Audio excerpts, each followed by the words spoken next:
The third book of Moses, called Leviticus, chapter 1.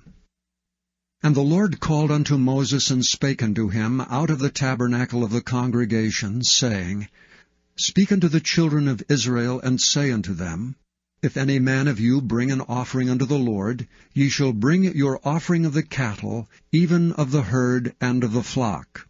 If his offering be a burnt sacrifice of the herd, let him offer a male without blemish. He shall offer it of his own voluntary will at the door of the tabernacle of the congregation before the Lord. And he shall put his hand upon the head of the burnt offering, and it shall be accepted for him to make atonement for him.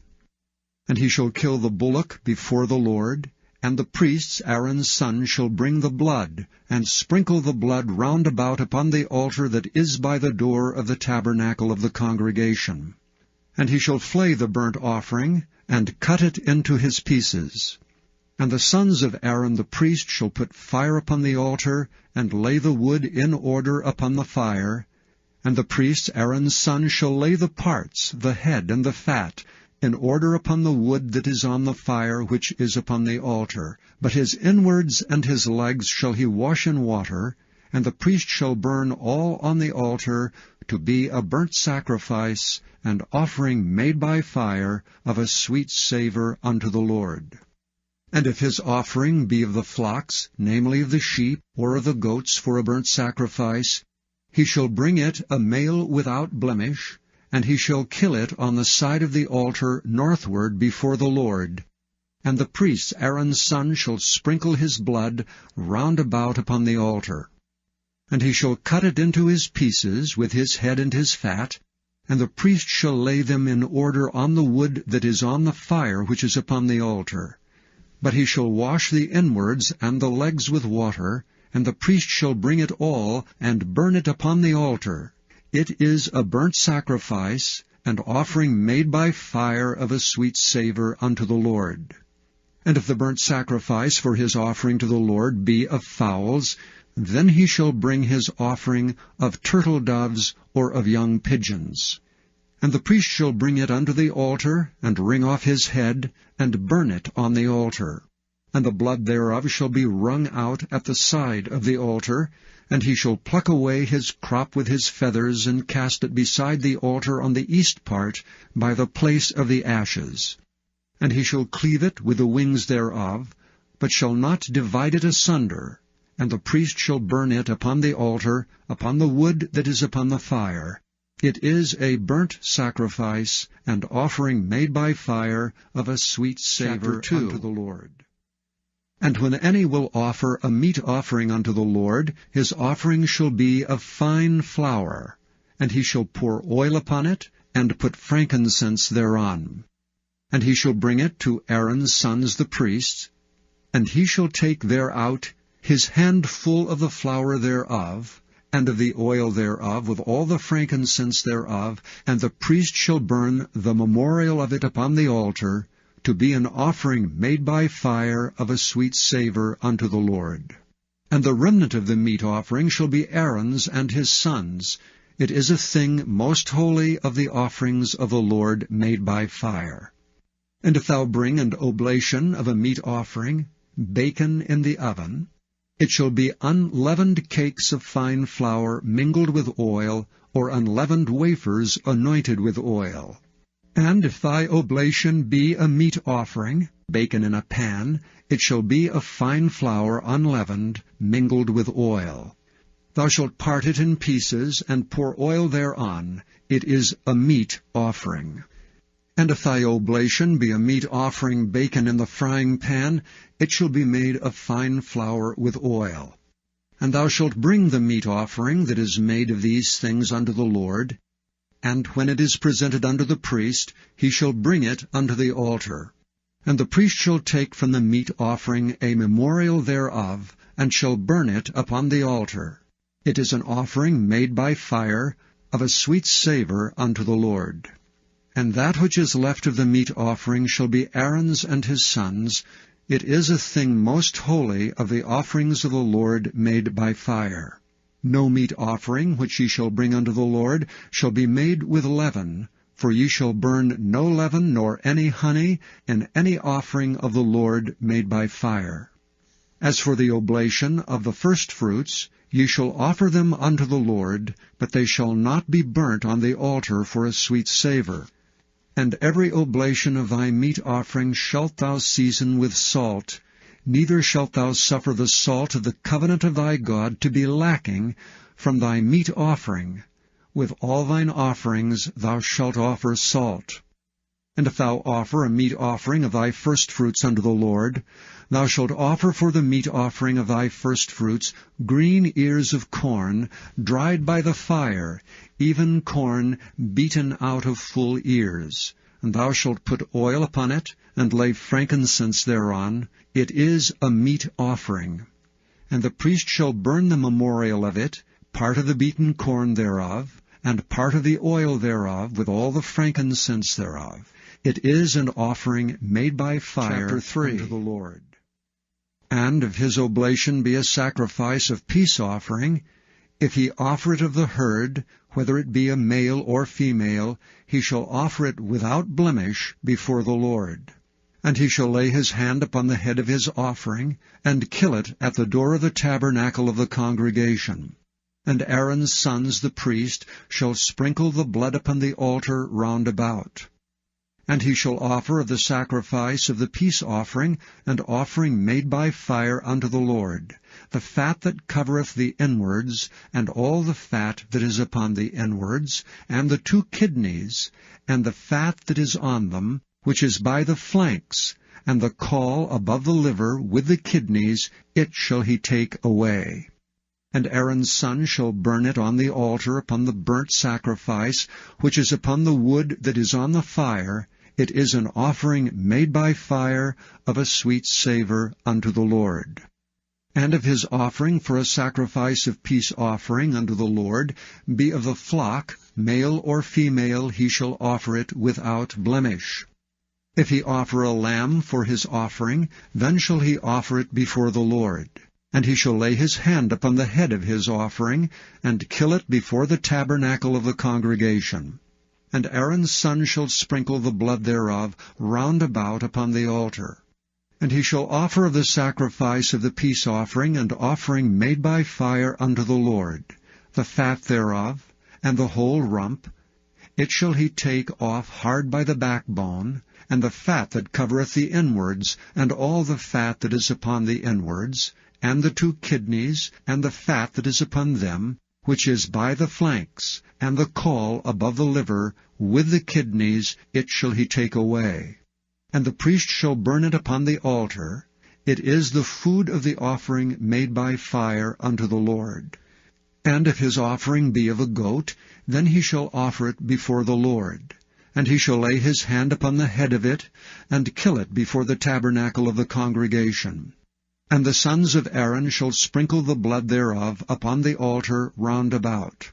And he shall offer thereof his offering, even an offering made by fire unto the Lord, the fat that covereth the inwards, and all the fat that is upon the inwards, and the 2 kidneys, and the fat that is upon them, which is by the flanks, and the caul above the liver, with the kidneys, it shall he take away. And the priest shall burn them upon the altar. It is the food of the offering made by fire for a sweet savour. All the fat is the Lord's.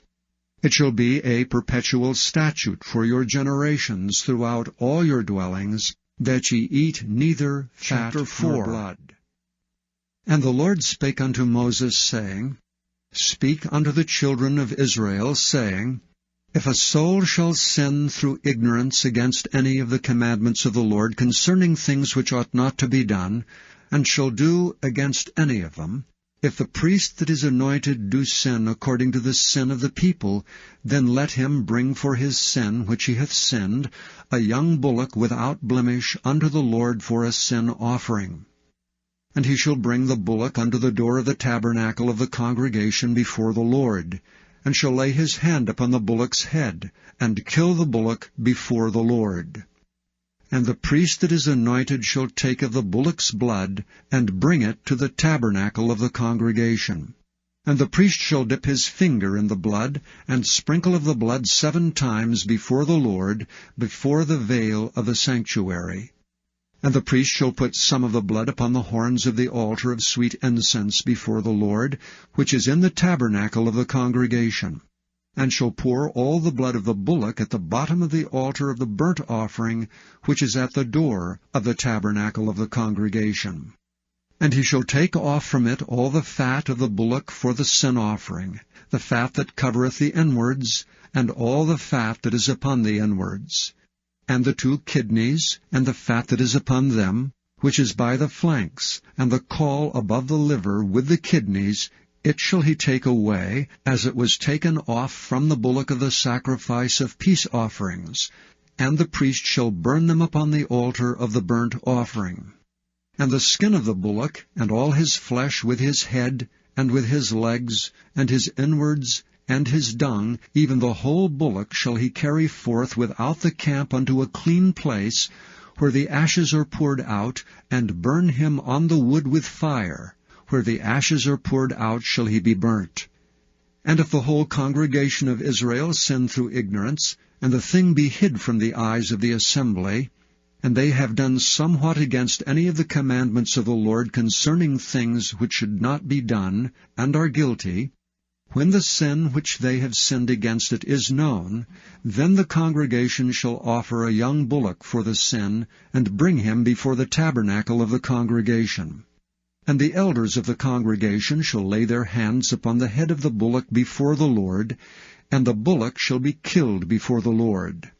And the priest that is anointed shall bring of the bullock's blood to the tabernacle of the congregation. And the priest shall dip his finger in some of the blood, and sprinkle it 7 times before the Lord, even before the veil.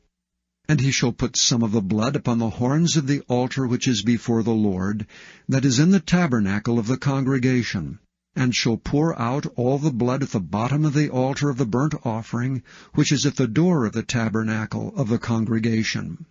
And he shall take all his fat from him, and burn it upon the altar. And he shall do with the bullock as he did with the bullock for a sin offering, so shall he do with this, and the priest shall make an atonement for them, and it shall be forgiven them. And he shall carry forth the bullock without the camp, and burn him as he burned the first bullock.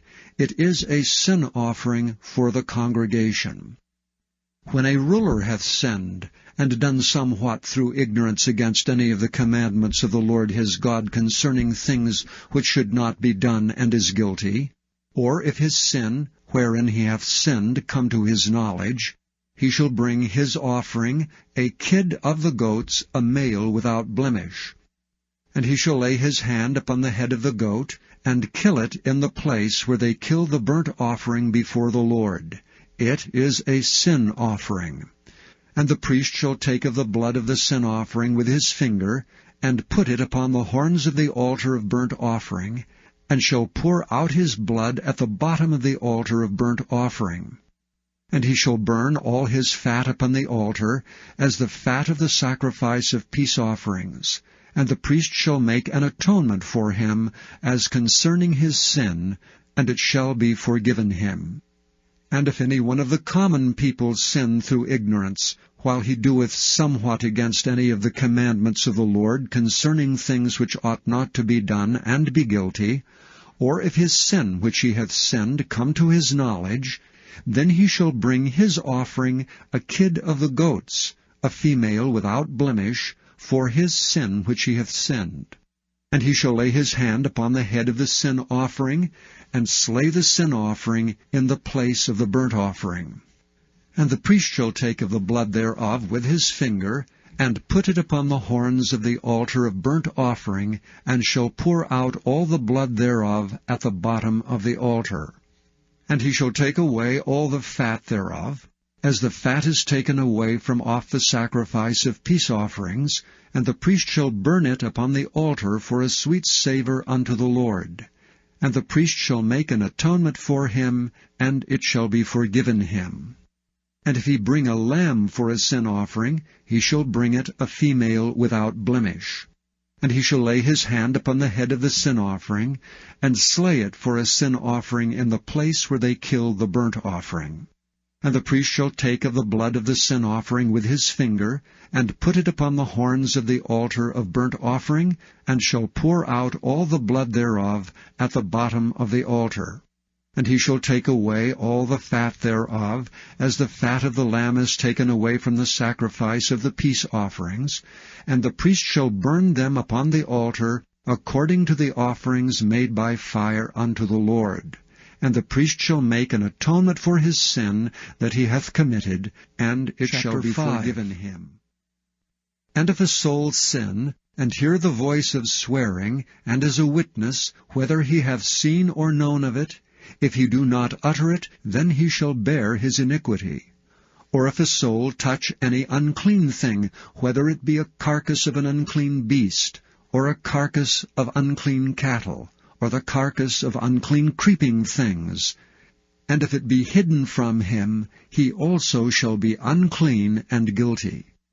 Or if he touch the uncleanness of man, whatsoever uncleanness it be, that a man shall be defiled withal, and it be hid from him, when he knoweth of it, then he shall be guilty. Or if a soul swear, pronouncing with his lips to do evil, or to do good, whatsoever it be that a man shall pronounce with an oath, and it be hid from him, when he knoweth of it, then he shall be guilty in one of these. And it shall be, when he shall be guilty in one of these things, that he shall confess that he hath sinned in that thing. And he shall bring his trespass offering unto the Lord for his sin which he hath sinned, a female from the flock, a lamb or a kid of the goats, for a sin offering, and the priest shall make an atonement for him concerning his sin. And if he be not able to bring a lamb, then he shall bring for his trespass which he hath committed 2 turtle doves, or 2 young pigeons unto the Lord, one for a sin offering, and the other for a burnt offering. And he shall bring them unto the priest, who shall offer that which is for sin offering first, and wring off his head from his neck, but shall not divide it asunder, and he shall sprinkle of the blood of the sin offering upon the side of the altar, and the rest of the blood shall be wrung out at the bottom of the altar. It is a sin offering. And he shall offer the second for a burnt offering, according to the manner, and the priest shall make an atonement for him for his sin which he hath sinned, and it shall be forgiven him. But if he be not able to bring 2 turtle doves or 2 young pigeons, then he that sinneth shall bring for his offering the 10th part of an ephah of fine flour for a sin offering. He shall put no oil upon it, neither shall he put any frankincense thereon, for it is a sin offering. Then shall he bring it to the priest, and the priest shall take his handful of it, even a memorial thereof, and burn it on the altar, according to the offering made by fire unto the Lord. It is a sin offering. And the priest shall make an atonement for him, as touching his sin that he hath sinned in one of these, and it shall be forgiven him.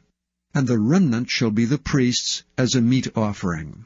And the Lord spake unto Moses, saying, If a soul commit a trespass, and sin through ignorance in the holy things of the Lord, then he shall bring for his trespass unto the Lord a ram without blemish out of the flocks, with thy estimation of shekels of silver, after the shekel of the sanctuary, for a trespass offering. And he shall make amends for the harm that he hath done in the holy thing, and shall add the 5th part thereto, and give it unto the priest. And the priest shall make an atonement for him with the ram of the trespass offering, and it shall be forgiven him. And if a soul sin, and commit any of these things which are forbidden to be done by the commandments of the Lord, though he wist it not, yet is he guilty, and shall bear his iniquity. And he shall bring a ram without blemish out of the flock, with thy estimation for a trespass offering unto the priest. And the priest shall make an atonement for him concerning his ignorance wherein he erred, and wist it not, and it shall be forgiven him. It is a trespass offering. He hath certainly trespassed against the Lord. And the Lord spake unto Moses, saying, If a soul sin, and commit a trespass against the Lord, and lie unto his neighbor in that which was delivered him to keep, or in fellowship, or in a thing taken away by violence, or hath deceived his neighbor, or have found that which was lost, and lieth concerning it, and sweareth falsely, in any of all these that a man doeth, sinning therein, then it shall be, because he hath sinned and is guilty, that he shall restore that which he took violently away, or the thing which he hath deceitfully gotten, or that which was delivered him to keep, or the lost thing which he found, or all that about which he hath sworn falsely. He shall even restore it in the principal, and shall add the 5th part more thereto, and give it unto him to whom it appertaineth, in the day of his trespass offering. And he shall bring his trespass offering unto the Lord, a ram without blemish out of the flock, with thy estimation, for a trespass offering unto the priest. And the priest shall make an atonement for him before the Lord, and it shall be forgiven him for anything of all that he hath done in trespassing therein. And the Lord spake unto Moses, saying, Command Aaron and his sons, saying, This is the law of the burnt offering. It is the burnt offering because of the burning upon the altar all night unto the morning, and the fire of the altar shall be burning in it. And the priest shall put on his linen garment, and his linen breeches shall he put upon his flesh, and take up the ashes which the fire hath consumed, with the burnt offering on the altar, and he shall put them beside the altar. And he shall put off his garments, and put on other garments, and carry forth the ashes without the camp unto a clean place. And the fire upon the altar shall be burning in it, it shall not be put out, and the priest shall burn wood on it every morning, and lay the burnt offering in order upon it, and he shall burn thereon the fat of the peace offerings. The fire shall ever be burning upon the altar, it shall never go out. And this is the law of the meat offering. The sons of Aaron shall offer it before the Lord, before the altar.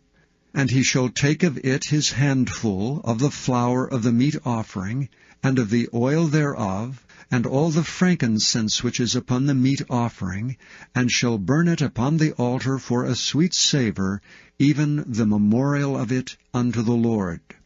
And the remainder thereof shall Aaron and his sons eat. With unleavened bread shall it be eaten in the holy place. In the court of the tabernacle of the congregation they shall eat it. It shall not be baken with leaven. I have given it unto them for their portion of my offerings made by fire. It is most holy, as is the sin offering, and as the trespass offering. All the males among the children of Aaron shall eat of it. It shall be a statute forever in your generations concerning the offerings of the Lord made by fire. Every one that toucheth them shall be holy.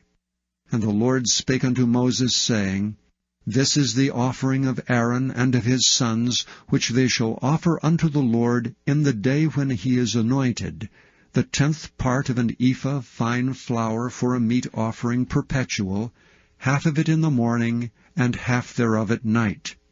In a pan it shall be made with oil, and when it is baken, thou shalt bring it in, and the baken pieces of the meat offering shalt thou offer for a sweet savour unto the Lord.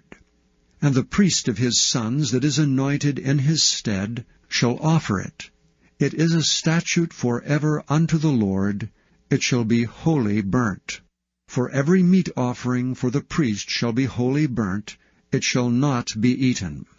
And the Lord spake unto Moses, saying, Speak unto Aaron and to his sons, saying, This is the law of the sin offering. In the place where the burnt offering is killed shall the sin offering be killed before the Lord. It is most holy. The priest that offereth it for sin shall eat it. In the holy place shall it be eaten, in the court of the tabernacle of the congregation. Whatsoever shall touch the flesh thereof shall be holy. And when there is sprinkled of the blood thereon upon any garment, thou shalt wash that whereon it was sprinkled in the holy place. But the earthen vessel wherein it is sodden shall be broken, And if it be sodden in a brazen pot, it shall be both scoured and rinsed in water.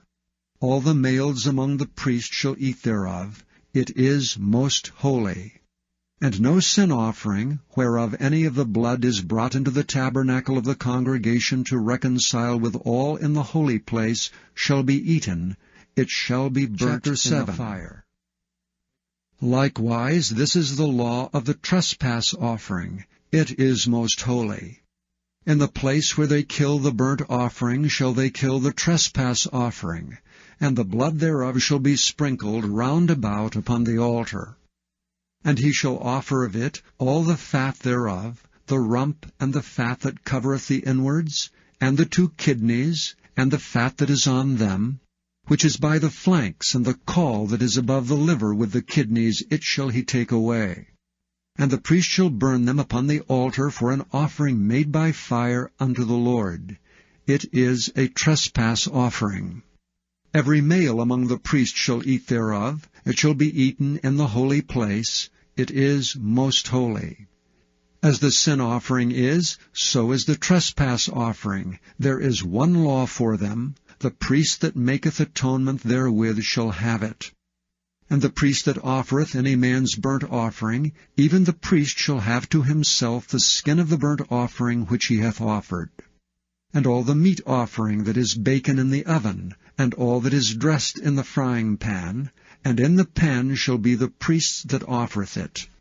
And every meat offering mingled with oil and dry shall all the sons of Aaron have, one as much as another. And this is the law of the sacrifice of peace offerings which he shall offer unto the Lord. If he offer it for a thanksgiving, then he shall offer with the sacrifice of thanksgiving unleavened cakes mingled with oil, and unleavened wafers anointed with oil, and cakes mingled with oil of fine flour fried. Besides the cakes, he shall offer for his offering leavened bread with the sacrifice of thanksgiving of his peace offerings. And of it he shall offer 1 out of a whole oblation for an heave offering unto the Lord, and it shall be the priest's that sprinkleth the blood of the peace offerings. And the flesh of the sacrifice of his peace offerings for thanksgiving shall be eaten the same day that it is offered. He shall not leave any of it until the morning. But if the sacrifice of his offering be a vow, or a voluntary offering, it shall be eaten the same day that he offereth his sacrifice, and on the morrow also the remainder of it shall be eaten. But the remainder of the flesh of the sacrifice of the 3rd day shall be burnt with fire. And if any of the flesh of the sacrifice of his peace offerings be eaten at all on the 3rd day, it shall not be accepted, neither shall it be imputed unto him that offereth it. It shall be an abomination, and the soul that eateth of it shall bear his iniquity. And the flesh that toucheth any unclean thing shall not be eaten. It shall be burnt with fire. And as for the flesh, all that be clean shall eat thereof. But the soul that eateth of the flesh of the sacrifice of peace offerings, that pertain unto the Lord, having his uncleanness upon him, even that soul shall be cut off from his people. Moreover, the soul that shall touch any unclean thing, as the uncleanness of man, or any unclean beast, or any abominable unclean thing, and eat of the flesh of the sacrifice of peace offerings, which pertain unto the Lord, even that soul shall be cut off from his people. And the Lord spake unto Moses, saying, Speak unto the children of Israel, saying, Ye shall eat no manner of fat, of ox, or of sheep, or of goat, and the fat of the beast that dieth of itself, and the fat of that which is torn with beasts, may be used in any other use, but ye shall in no wise eat of it. For whosoever eateth the fat of the beasts, of which men offer an offering made by fire unto the Lord, even the soul that eateth it shall be cut off from his people. Moreover, ye shall eat no manner of blood, whether it be of fowl or of beast, in any of your dwellings. Whatsoever soul it be that eateth any manner of blood, even that soul shall be cut off from his people. And the Lord spake unto Moses, saying, Speak unto the children of Israel, saying, He that offereth the sacrifice of his peace offering unto the Lord shall bring his oblation unto the Lord of the sacrifice of his peace offerings.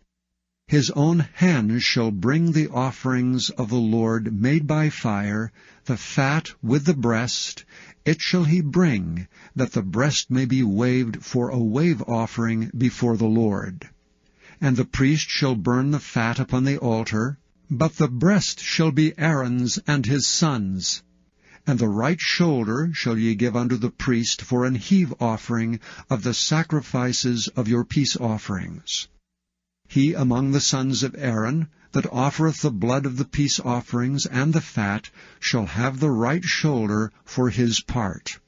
For the wave breast and the heave shoulder have I taken of the children of Israel from off the sacrifices of their peace offerings, and have given them unto Aaron the priest and unto his sons by a statute forever from among the children of Israel.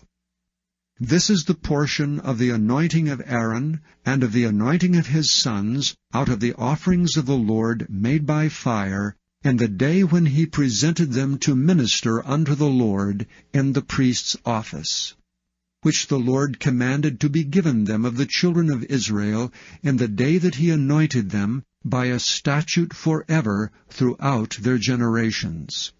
This is the law of the burnt offering, of the meat offering, and of the sin offering, and of the trespass offering, and of the consecrations, and of the sacrifice of the peace offerings, which the Lord commanded Moses in Mount Sinai, in the day that he commanded the children of Israel to offer their oblations unto the Lord in the wilderness of Sinai. And the Lord spake unto Moses, saying, Take Aaron and his sons with him, and the garments and the anointing oil, and a bullock for the sin offering, and 2 rams, and a basket of unleavened bread, and gather thou all the congregation together unto the door of the tabernacle of the congregation. And Moses did as the Lord commanded him.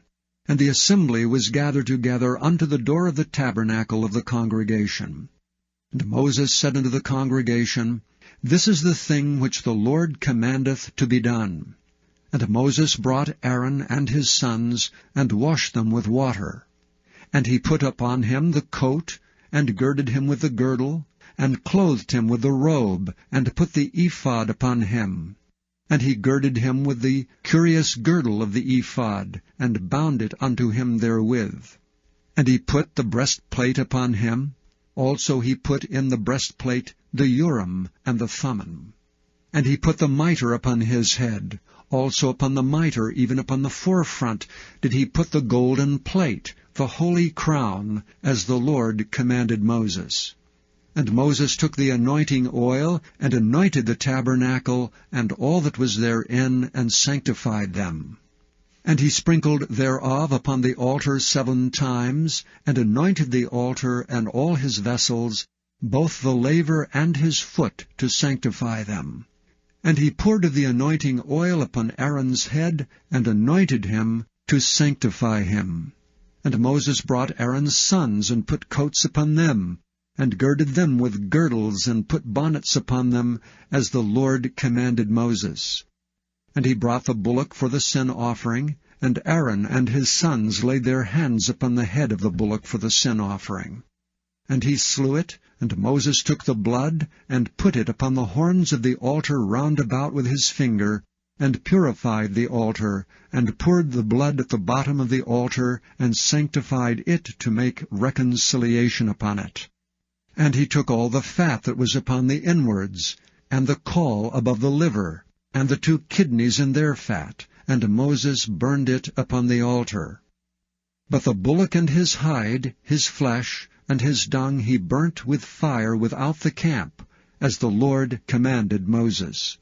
And he brought the ram for the burnt offering, and Aaron and his sons laid their hands upon the head of the ram. And he killed it, and Moses sprinkled the blood upon the altar round about.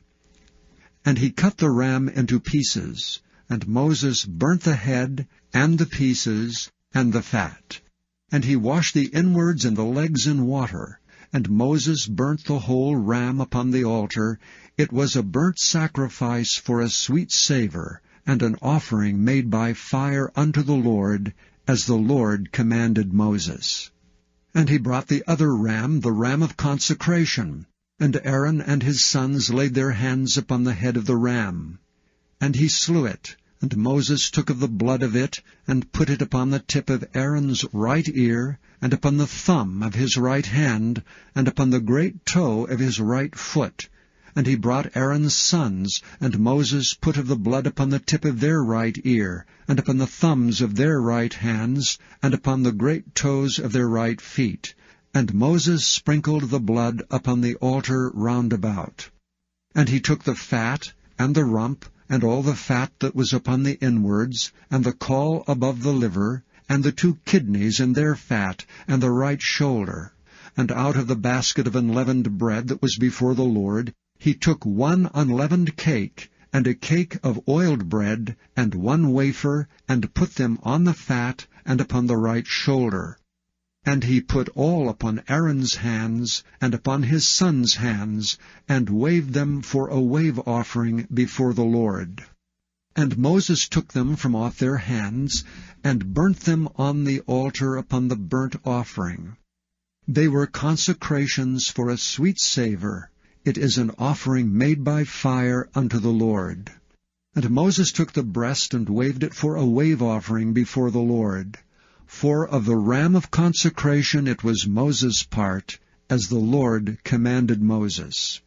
And Moses took of the anointing oil, and of the blood which was upon the altar, and sprinkled it upon Aaron, and upon his garments, and upon his sons, and upon his sons' garments with him, and sanctified Aaron, and his garments, and his sons' garments with him.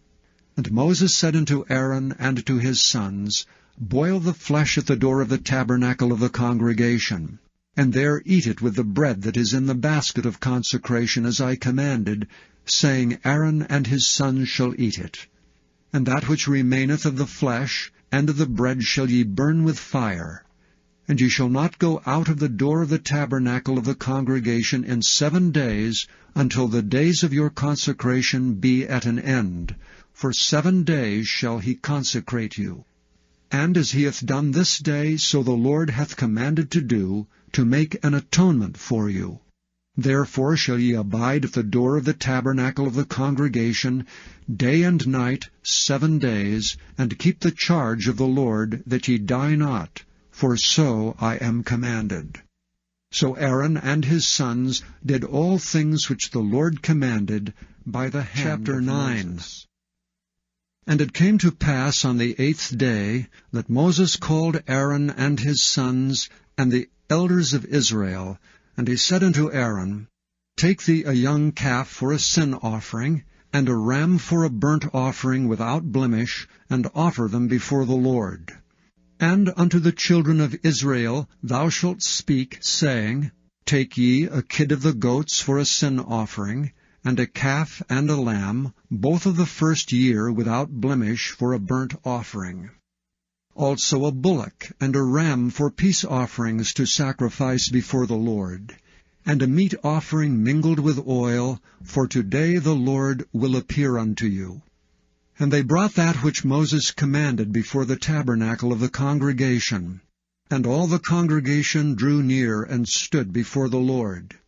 And Moses said, This is the thing which the Lord commanded that ye should do, and the glory of the Lord shall appear unto you. And Moses said unto Aaron, Go unto the altar, and offer thy sin offering, and thy burnt offering, and make an atonement for thyself and for the people, and offer the offering of the people, and make an atonement for them, as the Lord commanded. Aaron therefore went unto the altar, and slew the calf of the sin offering which was for himself. And the sons of Aaron brought the blood unto him, and he dipped his finger in the blood, and put it upon the horns of the altar, and poured out the blood at the bottom of the altar. But the fat, and the kidneys, and the caul above the liver of the sin offering, he burnt upon the altar as the Lord commanded Moses. And the flesh and the hide he burnt with fire without the camp. And he slew the burnt offering, and Aaron's sons presented unto him the blood which he sprinkled round about upon the altar. And they presented the burnt offering unto him, with the pieces thereof, and the head, and he burnt them upon the altar. And he did wash the inwards and the legs, and burnt them upon the burnt offering on the altar. And he brought the people's offerings, and took the goat which was the sin offering for the people, and slew it, and offered it for sin as the first.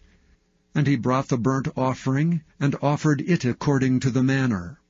And he brought the meat offering, and took an handful thereof, and burnt it upon the altar beside the burnt sacrifice of the morning. He slew also the bullock and the ram for a sacrifice of peace offerings, which was for the people. And Aaron's sons presented unto him the blood which he sprinkled upon the altar round about, and the fat of the bullock and of the ram, the rump and that which covereth the inwards, and the kidneys, and the caul above the liver. And they put the fat upon the breasts, and he burnt the fat upon the altar. And the breasts and the right shoulder Aaron waved for a wave offering before the Lord, as Moses commanded. And Aaron lifted up his hand toward the people, and blessed them, and came down from offering of the sin offering, and the burnt offering, and the peace offerings. And Moses and Aaron went into the tabernacle of the congregation, and came out and blessed the people, and the glory of the Lord appeared unto all the people. And there came a fire out from before the Lord, and consumed upon the altar the burnt offering and the fat, which when all the people saw, they shouted, and fell on their faces. And Nadab and Abihu, the sons of Aaron, took either of them his censer, and put fire therein, and put incense thereon, and offered strange fire before the Lord, which he commanded them not. And there went out fire from the Lord, and devoured them, and they died before the Lord. Then Moses said unto Aaron, This is it that the Lord spake, saying, I will be sanctified in them that come nigh me, and before all the people I will be glorified. And Aaron held his peace. And Moses called Mishael and Elzaphan the sons of Uzziel, the uncle of Aaron, and said unto them, Come near, carry your brethren from before the sanctuary out of the camp. So they went near and carried them in their coats out of the camp, as Moses had said. And Moses said unto Aaron, and unto Eleazar, and unto Ithamar his sons, Uncover not your heads, neither rend your clothes, lest ye die, and lest wrath come upon all the people. But let your brethren, the whole house of Israel, bewail the burning which the Lord hath kindled. And ye shall not go out from the door of the tabernacle of the congregation, lest ye die, for the anointing oil of the Lord is upon you. And they did according to the word of Moses. And the Lord spake unto Aaron, saying, Do not drink wine nor strong drink, thou nor thy sons with thee, when ye go into the tabernacle of the congregation, lest ye die. It shall be a statute for ever throughout your generations, and that ye may put difference between holy and unholy, and between unclean and clean. And that ye may teach the children of Israel all the statutes which the Lord hath spoken unto them by the hand of Moses. And Moses spake unto Aaron, and unto Eleazar, and unto Ithamar his sons that were left, Take the meat offering that remaineth of the offerings of the Lord made by fire, and eat it without leaven beside the altar, for it is most holy. And ye shall eat it in the holy place, because it is thy due, and thy sons' due, of the sacrifices of the Lord made by fire, for so I am commanded. And the wave breast and heave shoulder shall ye eat in a clean place, thou and thy sons and thy daughters with thee, for they be thy due, and thy sons' due, which are given out of the sacrifices of peace offerings of the children of Israel. The heave shoulder and the wave breast shall they bring with the offerings made by fire of the fat, to wave it for a wave offering before the Lord. And it shall be thine and thy sons with thee by a statute forever, as the Lord hath commanded. And Moses diligently sought the goat of the sin offering, and behold, it was burnt. And he was angry with Eleazar and Ithamar, the sons of Aaron, which were left alive, saying, Wherefore have ye not eaten the sin offering in the holy place, seeing it is most holy, and God hath given it you to bear the iniquity of the congregation, to make atonement for them before the Lord? Behold, the blood of it was not brought in within the holy place. Ye should indeed have eaten it in the holy place, as I commanded. And Aaron said unto Moses, Behold, this day have they offered their sin offering and their burnt offering before the Lord, and such things have befallen me. And if I had eaten the sin offering today, should it have been accepted in the sight of the Lord? And when Moses heard that, he was content. And the Lord spake unto Moses and to Aaron, saying unto them, Speak unto the children of Israel, saying, These are the beasts which ye shall eat among all the beasts that are on the earth. Whatsoever parteth the hoof, and is cloven-footed, and cheweth the cud among the beasts, that shall ye eat. Nevertheless, these shall ye not eat of them that chew the cud, or of them that divide the hoof. As the camel, because he cheweth the cud, but divideth not the hoof, he is unclean unto you. And the coney, because he cheweth the cud, but divideth not the hoof, he is unclean unto you. And the hare, because he cheweth the cud, but divideth not the hoof, he is unclean unto you. And the swine, though he divide the hoof, and be cloven-footed, yet he cheweth not the cud, he is unclean to you. Of their flesh shall ye not eat, and their carcasses shall ye not touch, they are unclean to you. These shall ye eat of all that are in the waters, whatsoever hath fins and scales in the waters, in the seas and in the rivers, them shall ye eat. And all that have not fins and scales in the seas and in the rivers, and all that move in the waters, and of any living thing which is in the waters, they shall be an abomination unto you. They shall be even an abomination unto you. Ye shall not eat of their flesh, but ye shall have their carcasses in abomination. Whatsoever hath no fins nor scales in the waters, that shall be an abomination unto you. And these are they which ye shall have in abomination among the fowls. They shall not be eaten. They are an abomination, the eagle, and the ossifrage, and the osprey, and the vulture, and the kite after his kind, every raven after his kind, and the owl, and the nighthawk, and the cuckoo, and the hawk after his kind, and the little owl, and the cormorant, and the great owl, and the swan, and the pelican, and the gyre-eagle, and the stork, the heron after her kind, and the lapwing, and the bat. All fowls that creep, going upon all four, shall be an abomination unto you. Yet these may ye eat of, every flying creeping thing that goeth upon all four, which have legs above their feet, to leap withal upon the earth. Even these of them ye may eat, the locust after his kind, and the bald locust after his kind, and the beetle after his kind, and the grasshopper after his kind. But all other flying, creeping things, which have 4 feet, shall be an abomination unto you. And for these ye shall be unclean. Whosoever toucheth the carcass of them shall be unclean until the even.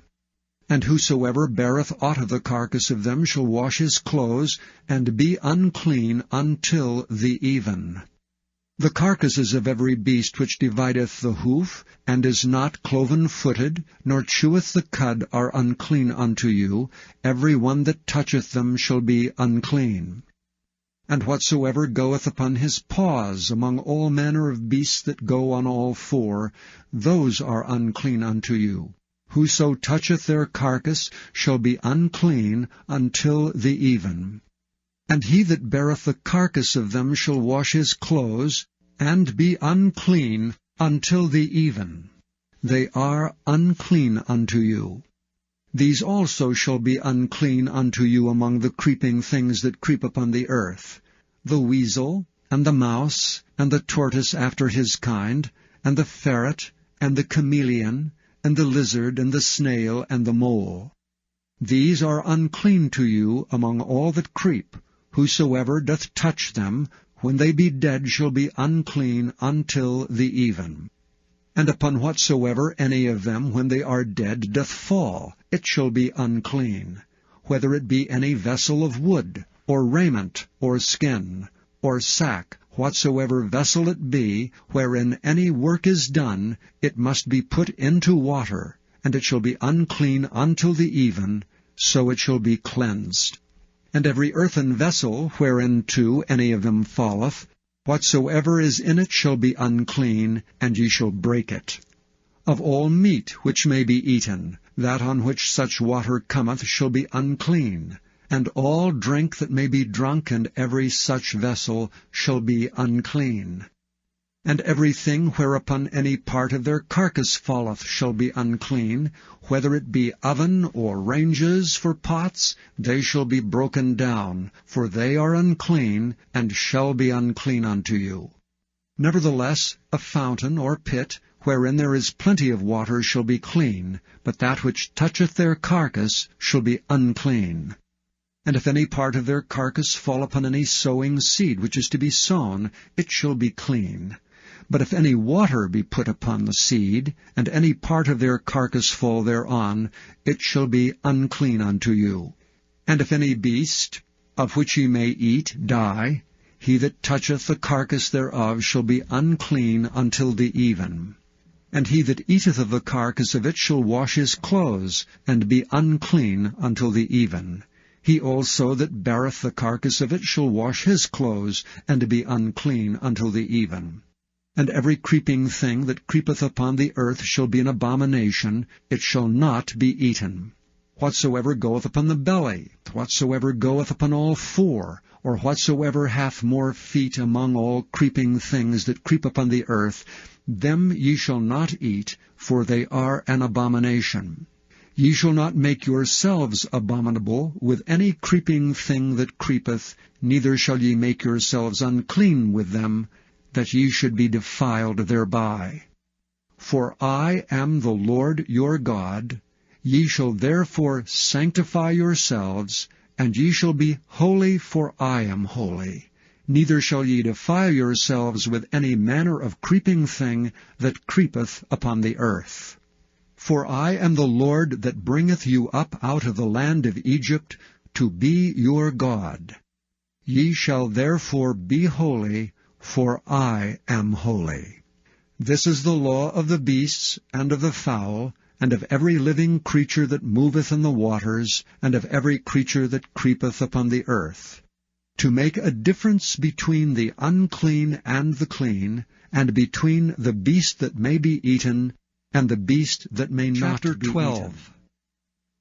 And the Lord spake unto Moses, saying, Speak unto the children of Israel, saying, If a woman have conceived seed, and born a man-child, then she shall be unclean 7 days.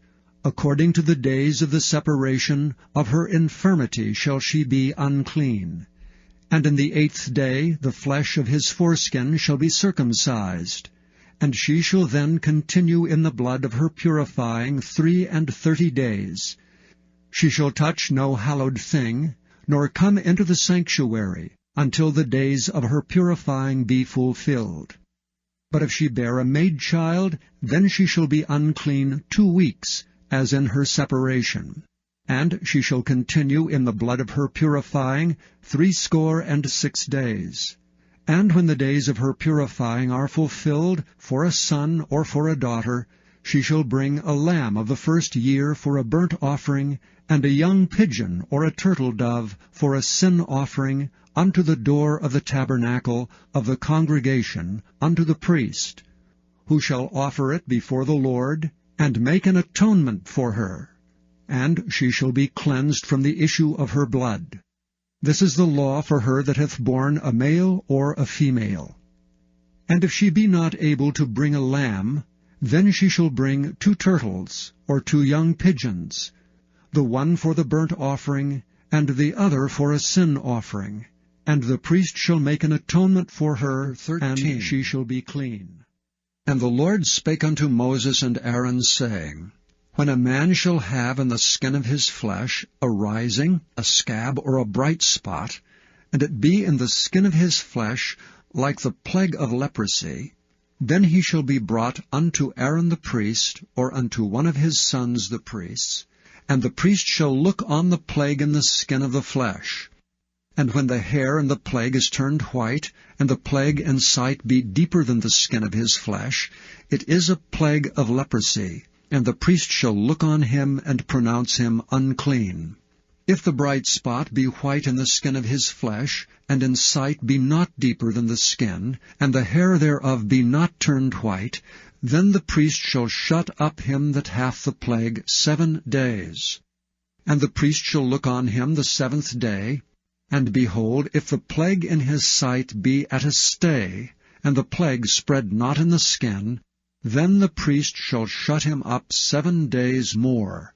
And the priest shall look on him again the 7th day, and behold, if the plague be somewhat dark, and the plague spread not in the skin, the priest shall pronounce him clean. It is but a scab, and he shall wash his clothes, and be clean.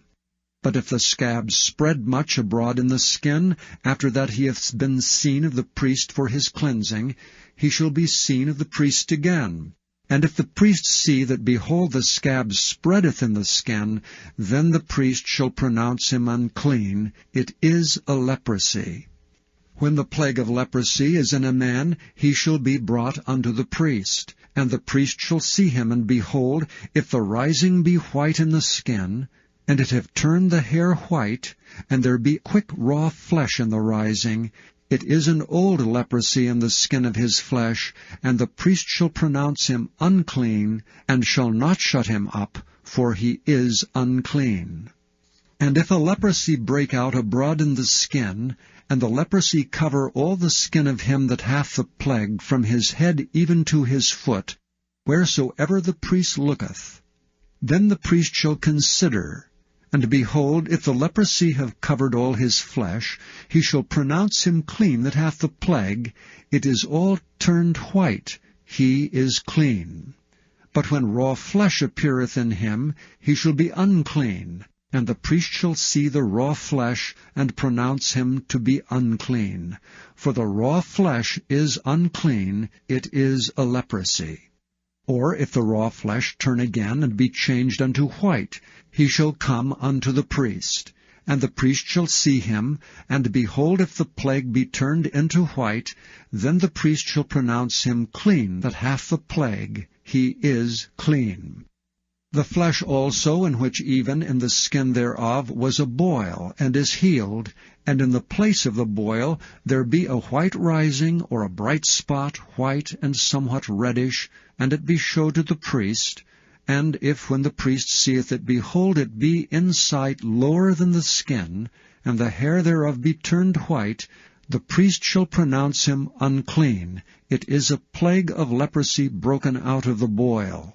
But if the priest look on it, and behold, there be no white hairs therein, and if it be not lower than the skin, but be somewhat dark, then the priest shall shut him up 7 days. And if it spread much abroad in the skin, then the priest shall pronounce him unclean. It is a plague. But if the bright spots stay in his place, and spread not, it is a burning boil, and the priest shall pronounce him clean. Or if there be any flesh in the skin, whereof there is a hot burning, and the quick flesh that burneth have a white bright spot, somewhat reddish or white, then the priest shall look upon it. And behold, if the hair in the bright spot be turned white, and if it be in sight deeper than the skin, it is a leprosy broken out of the burning. Wherefore the priest shall pronounce him unclean. It is the plague of leprosy. But if the priest look on it, and behold, there be no white hair in the bright spot, and it be no lower than the other skin, but be somewhat dark, then the priest shall shut him up 7 days. And the priest shall look upon him the 7th day, and if it be spread much abroad in the skin, then the priest shall pronounce him unclean. It is the plague of leprosy. And if the bright spot stay in his place, and spread not in the skin, but it be somewhat dark, it is a rising of the burning, and the priest shall pronounce him clean, for it is an inflammation of the burning. If a man or woman have a plague upon the head, or the beard, then the priest shall see the plague, and behold, if it be in sight deeper than the skin, and there be in it a yellow thin hair, then the priest shall pronounce him unclean. It is a dry scall, even a leprosy upon the head or beard. And if the priest look on the plague of the scall, and behold, it be not in sight deeper than the skin, and that there is no black hair in it, then the priest shall shut him up that hath a plague of the scall 7 days. And in the 7th day the priest shall look on the plague, and behold, if the scall spread not, and there be in it no yellow hair, and the scall be not in sight deeper than the skin, he shall be shaven, but the scall shall he not shave, and the priest shall shut him up that hath the scall 7 days more. And in the 7th day the priest shall look on the scall, and behold, if the scall be not spread in the skin, nor be in sight deeper than the skin, then the priest shall pronounce him clean, and he shall wash his clothes, and be clean. But if the scall spread abroad much in the skin after his cleansing, then the priest shall look on him, and behold, if the scall be spread in the skin, the priest shall not seek for yellow hair, he is unclean. But if the scall be in his sight at a stay, and that there is black hair grown up therein, the scall is healed, he is clean, and the priest shall pronounce him clean. If a man also or a woman have in the skin of their flesh bright spots, even white bright spots, then the priest shall look. And behold, if the bright spots in the skin of their flesh be darkish white, it is a freckled spot that groweth in the skin, he is clean. And the man whose hair is fallen off his head, he is bald, yet he is clean. And he that hath his hair fallen off from part of his head toward his face, he is forehead bald, yet he is clean. And if there be in the bald head, or bald forehead, a white reddish sore, it is a leprosy sprung up in his bald head or his bald forehead.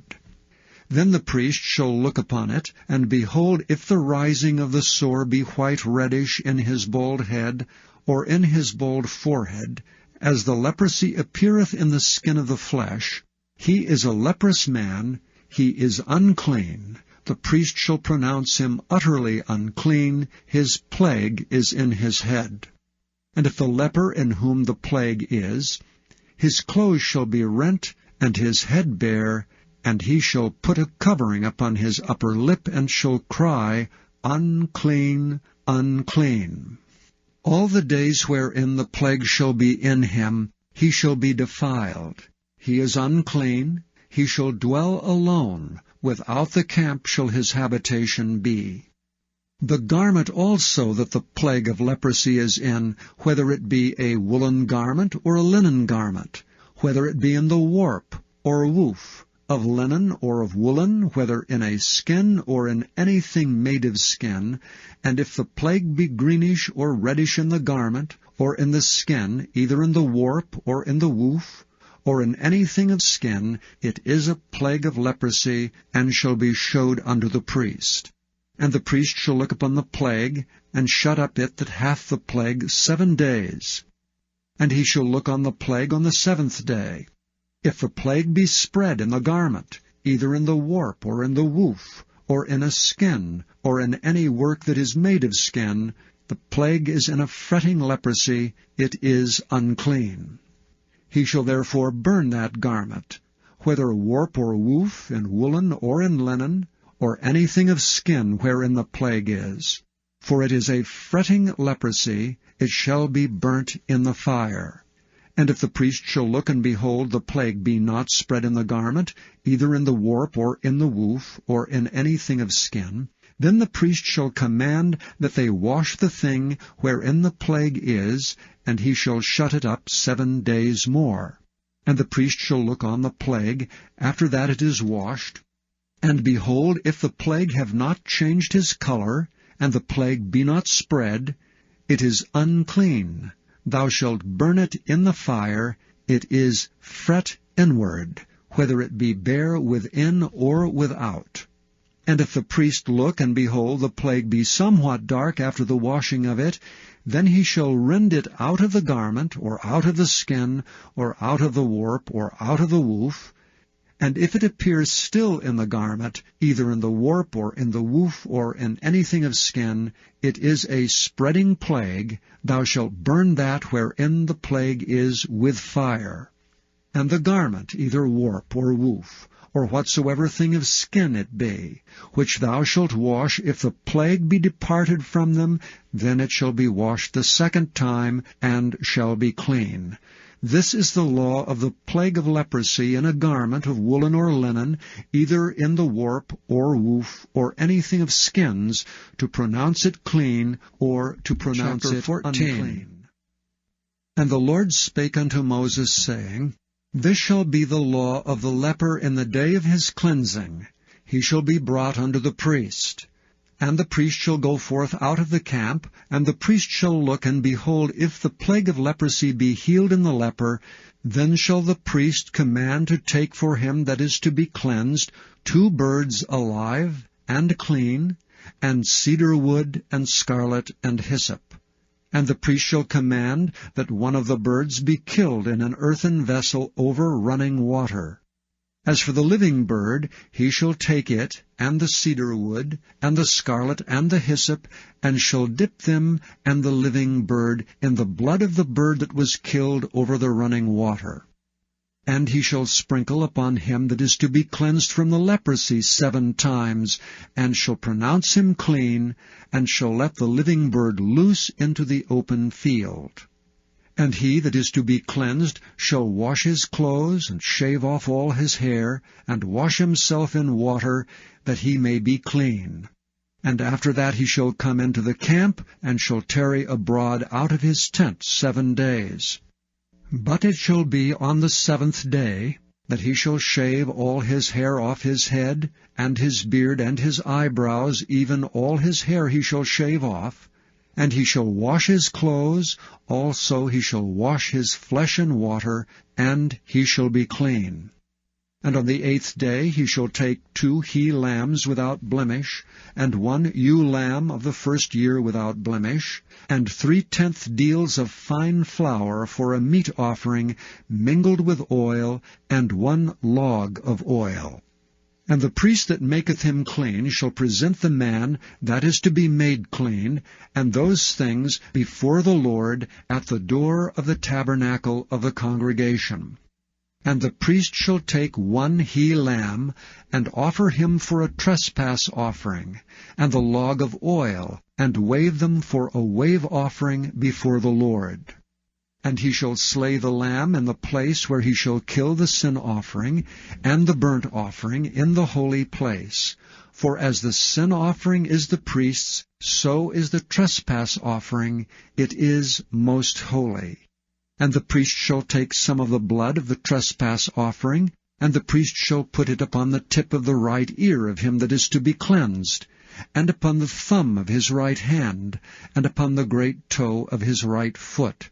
And the priest shall take some of the log of oil, and pour it into the palm of his own left hand. And the priest shall dip his right finger in the oil that is in his left hand, and shall sprinkle of the oil with his finger 7 times before the Lord. And of the rest of the oil that is in his hand shall the priest put upon the tip of the right ear of him that is to be cleansed, and upon the thumb of his right hand, and upon the great toe of his right foot, upon the blood of the trespass offering. And the remnant of the oil that is in the priest's hand he shall pour upon the head of him that is to be cleansed, and the priest shall make an atonement for him before the Lord. And the priest shall offer the sin offering, and make an atonement for him that is to be cleansed from his uncleanness, and afterward he shall kill the burnt offering. And the priest shall offer the burnt offering and the meat offering upon the altar, and the priest shall make an atonement for him, and he shall be clean. And if he be poor, and cannot get so much, then he shall take 1 lamb for a trespass offering to be waved, to make an atonement for him, and 1/10 deal of fine flour mingled with oil for a meat offering, and a log of oil, and 2 turtle doves or 2 young pigeons, such as he is able to get, and the one shall be a sin offering, and the other a burnt offering. And he shall bring them on the 8th day for his cleansing unto the priest, unto the door of the tabernacle of the congregation before the Lord. And the priest shall take the lamb of the trespass offering and the log of oil, and the priest shall wave them for a wave offering before the Lord. And he shall kill the lamb of the trespass offering, and the priest shall take some of the blood of the trespass offering, and put it upon the tip of the right ear of him that is to be cleansed, and upon the thumb of his right hand, and upon the great toe of his right foot. And the priest shall pour of the oil into the palm of his own left hand, and the priest shall sprinkle with his right finger some of the oil that is in his left hand 7 times before the Lord. And the priest shall put of the oil that is in his hand upon the tip of the right ear of him that is to be cleansed, and upon the thumb of his right hand, and upon the great toe of his right foot, upon the place of the blood of the trespass offering. And the rest of the oil that is in the priest's hand he shall put upon the head of him that is to be cleansed, to make an atonement for him before the Lord. And he shall offer the one of the turtle doves, or of the young pigeons, such as he can get, even such as he is able to get, the one for a sin offering, and the other for a burnt offering, with the meat offering. And the priest shall make an atonement for him that is to be cleansed before the Lord. This is the law of him in whom is the plague of leprosy, whose hand is not able to get that which pertaineth to his cleansing.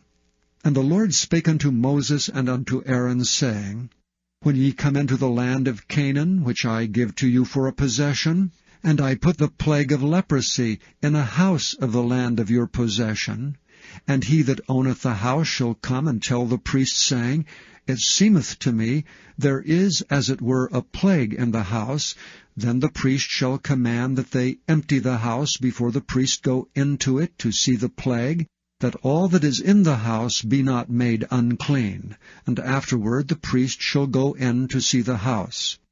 And he shall look on the plague, and behold, if the plague be in the walls of the house with hollow strakes, greenish or reddish, which in sight are lower than the wall, then the priest shall go out of the house to the door of the house, and shut up the house 7 days. And the priest shall come again the 7th day, and shall look, and behold, if the plague be spread in the walls of the house, then the priest shall command that they take away the stones in which the plague is, and they shall cast them into an unclean place without the city. And he shall cause the house to be scraped within round about, and they shall pour out the dust that they scrape off without the city into an unclean place. And they shall take other stones, and put them in the place of those stones. And he shall take other mortar, and shall plaster the house. And if the plague come again, and break out in the house, after that he hath taken away the stones, and after he hath scraped the house, and after it is plastered, then the priest shall come and look, and behold, if the plague be spread in the house, it is a fretting leprosy in the house, it is unclean. And he shall break down the house, the stones of it, and the timber thereof, and all the mortar of the house. And he shall carry them forth out of the city into an unclean place. Moreover, he that goeth into the house, all the while that is shut up, shall be unclean until the even. And he that lieth in the house shall wash his clothes, and he that eateth in the house shall wash his clothes. And if the priest shall come in and look upon it, and behold, the plague hath not spread in the house, after the house was plastered, then the priest shall pronounce the house clean, because the plague is healed. And he shall take to cleanse the house 2 birds, and cedar wood, and scarlet, and hyssop, and he shall kill the one of the birds in an earthen vessel over running water. And he shall take the cedar wood, and the hyssop, and the scarlet, and the living bird, and dip them in the blood of the slain bird, and in the running water, and sprinkle the house 7 times. And he shall cleanse the house with the blood of the bird, and with the running water, and with the living bird, and with the cedar wood, and with the hyssop, and with the scarlet. But he shall let go the living bird out of the city into the open fields, and make an atonement for the house, and it shall be clean. This is the law for all manner of plague of leprosy and scall, and for the leprosy of a garment and of a house, and for a rising, and for a scab, and for a bright spot, to teach when it is unclean, and when it is clean. This is the law of leprosy. Chapter 15. And the Lord spake unto Moses and to Aaron, saying, Speak unto the children of Israel, and say unto them, When any man hath a running issue out of his flesh, because of his issue he is unclean. And this shall be his uncleanness in his issue, whether his flesh run with his issue, or his flesh be stopped from his issue, it is his uncleanness. Every bed whereon he lieth that hath the issue is unclean, and everything whereon he sitteth shall be unclean. And whosoever toucheth his bed shall wash his clothes, and bathe himself in water, and be unclean until the even. And he that sitteth on anything whereon he sat that hath the issue shall wash his clothes, and bathe himself in water, and be unclean until the even. And he that toucheth the flesh of him that hath the issue shall wash his clothes, and bathe himself in water, and be unclean until the even.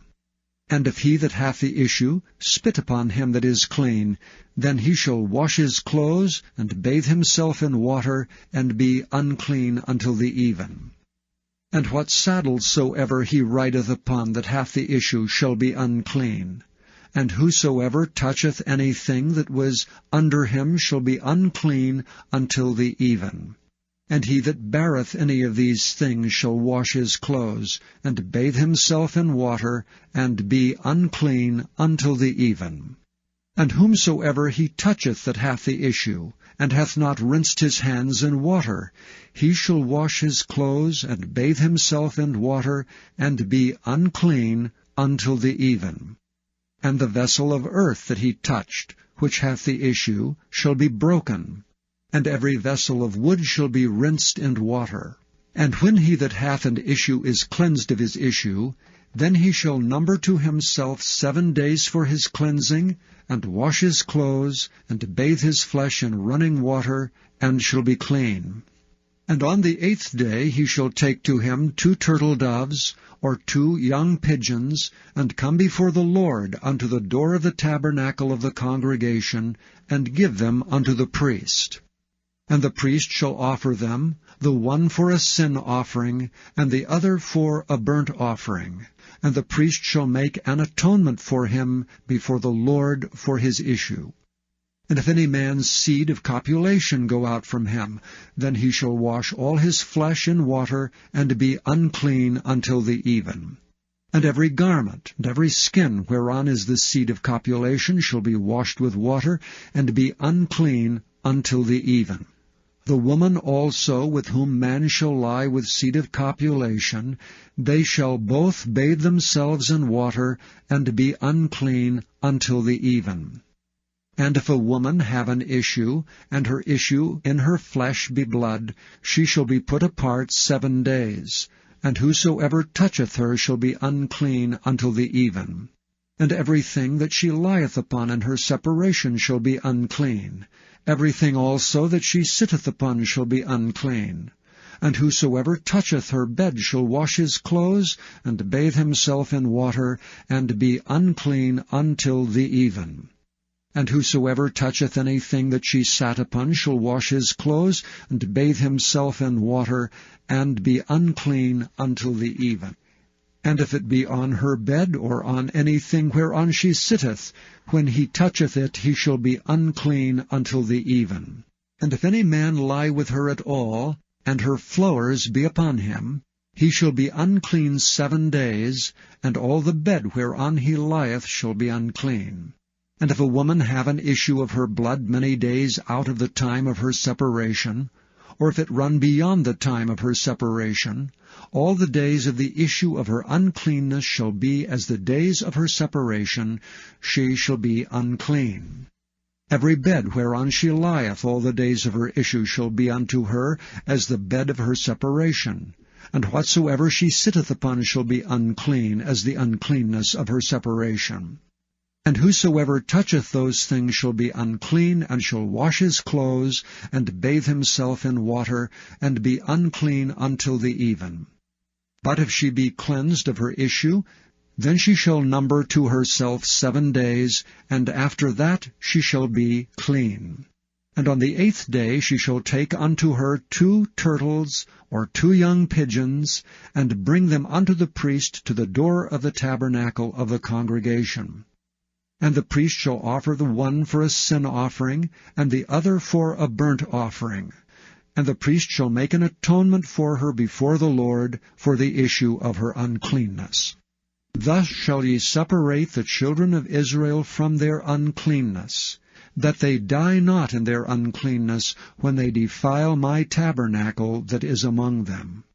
This is the law of him that hath an issue, and of him whose seed goeth from him, and is defiled therewith, and of her that is sick of her flowers, and of him that hath an issue, of the man and of the woman, and of him that lieth with her that is Chapter unclean. 16. And the Lord spake unto Moses after the death of the 2 sons of Aaron, when they offered before the Lord and died. And the Lord said unto Moses, Speak unto Aaron thy brother, that he come not at all times into the holy place within the veil before the mercy seat, which is upon the ark, that he die not. For I will appear in the cloud upon the mercy seat. Thus shall Aaron come into the holy place, with a young bullock for a sin offering, and a ram for a burnt offering. He shall put on the holy linen coat, and he shall have the linen breeches upon his flesh, and shall be girded with a linen girdle, and with a linen mitre shall he be attired. These are holy garments, therefore shall he wash his flesh in water, and so put them on. And he shall take of the congregation of the children of Israel 2 kids of the goats for a sin offering, and 1 ram for a burnt offering. And Aaron shall offer his bullock of the sin offering, which is for himself, and make an atonement for himself and for his house. And he shall take the 2 goats, and present them before the Lord at the door of the tabernacle of the congregation. And Aaron shall cast lots upon the 2 goats, 1 lot for the Lord, and the other lot for the scapegoat. And Aaron shall bring the goat upon which the Lord's lot fell, and offer him for a sin offering. But the goat on which the lot fell to be the scapegoat shall be presented alive before the Lord, to make an atonement with him, and to let him go for a scapegoat into the wilderness. And Aaron shall bring the bullock of the sin offering, which is for himself, and shall make an atonement for himself and for his house, and shall kill the bullock of the sin offering which is for himself. And he shall take a censer full of burning coals of fire from off the altar before the Lord, and his hands full of sweet incense beaten small, and bring it within the veil. And he shall put the incense upon the fire before the Lord, that the cloud of the incense may cover the mercy seat that is upon the testimony, that he die not. And he shall take of the blood of the bullock, and sprinkle it with his finger upon the mercy seat eastward, and before the mercy seat shall he sprinkle of the blood with his finger 7 times. Then shall he kill the goat of the sin offering that is for the people, and bring his blood within the veil, and do with that blood as he did with the blood of the bullock, and sprinkle it upon the mercy seat, and before the mercy seat. And he shall make an atonement for the holy place, because of the uncleanness of the children of Israel, and because of their transgressions and all their sins, and so shall he do for the tabernacle of the congregation that remaineth among them in the midst of their uncleanness. And there shall be no man in the tabernacle of the congregation when he goeth in to make an atonement in the holy place, until he come out and have made an atonement for himself, and for his household, and for all the congregation of Israel. And he shall go out unto the altar that is before the Lord, and make an atonement for it, and shall take of the blood of the bullock, and of the blood of the goat, and put it upon the horns of the altar round about. And he shall sprinkle of the blood upon it with his finger 7 times, and cleanse it, and hallow it from the uncleanness of the children of Israel. And when he hath made an end of reconciling the holy place, and the tabernacle of the congregation, and the altar, he shall bring the live goat.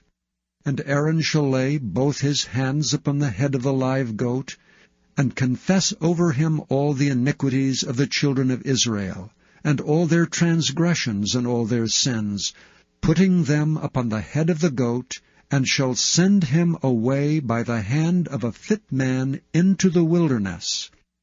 And the goat shall bear upon him all their iniquities unto a land not inhabited, and he shall let go the goat in the wilderness.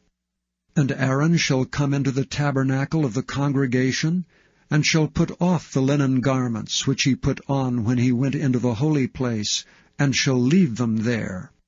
And he shall wash his flesh with water in the holy place, and put on his garments, and come forth, and offer his burnt offering and the burnt offering of the people, and make an atonement for himself and for the people. And the fat of the sin offering shall he burn upon the altar. And he that let go the goat for the scapegoat shall wash his clothes, and bathe his flesh in water, and afterward come into the camp. And the bullock for the sin offering, and the goat for the sin offering whose blood was brought in to make atonement for the holy place, shall one carry forth without the camp, and they shall burn in the fire their skins and their flesh and their dung. And he that burneth them shall wash his clothes, and bathe his flesh in water, and afterward he shall come into the camp. And this shall be a statute forever unto you, that in the 7th month, on the 10th day of the month, ye shall afflict your souls, and do no work at all, whether it be one of your own country, or a stranger that sojourneth among you. For on that day shall the priest make an atonement for you, to cleanse you, that ye may be clean from all your sins before the Lord. It shall be a Sabbath of rest unto you, and ye shall afflict your souls by a statute forever. And the priest, whom he shall anoint, and whom he shall consecrate to minister in the priest's office in his father's stead, shall make the atonement, and shall put on linen clothes, even the holy garments. And he shall make an atonement for the holy sanctuary, and he shall make an atonement for the tabernacle of the congregation, and for the altar, and he shall make an atonement for the priests, and for all the people of the congregation. And this shall be an everlasting statute unto you, to make an atonement for the children of Israel and all their sins once a year. And he did as the Lord commanded 17. Moses. And the Lord spake unto Moses, saying, Speak unto Aaron, and unto his sons, and unto all the children of Israel, and say unto them, This is the thing which the Lord hath commanded, saying, What man soever there be of the house of Israel that killeth an ox, or lamb, or goat in the camp, or that killeth it out of the camp, and bringeth it not unto the door of the tabernacle of the congregation, to offer an offering unto the Lord before the tabernacle of the Lord, blood shall be imputed unto that man. He hath shed blood, and that man shall be cut off from among his people.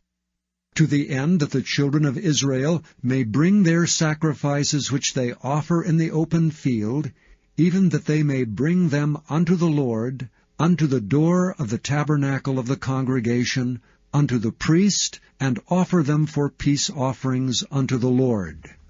And the priest shall sprinkle the blood upon the altar of the Lord at the door of the tabernacle of the congregation, and burn the fat for a sweet savour unto the Lord.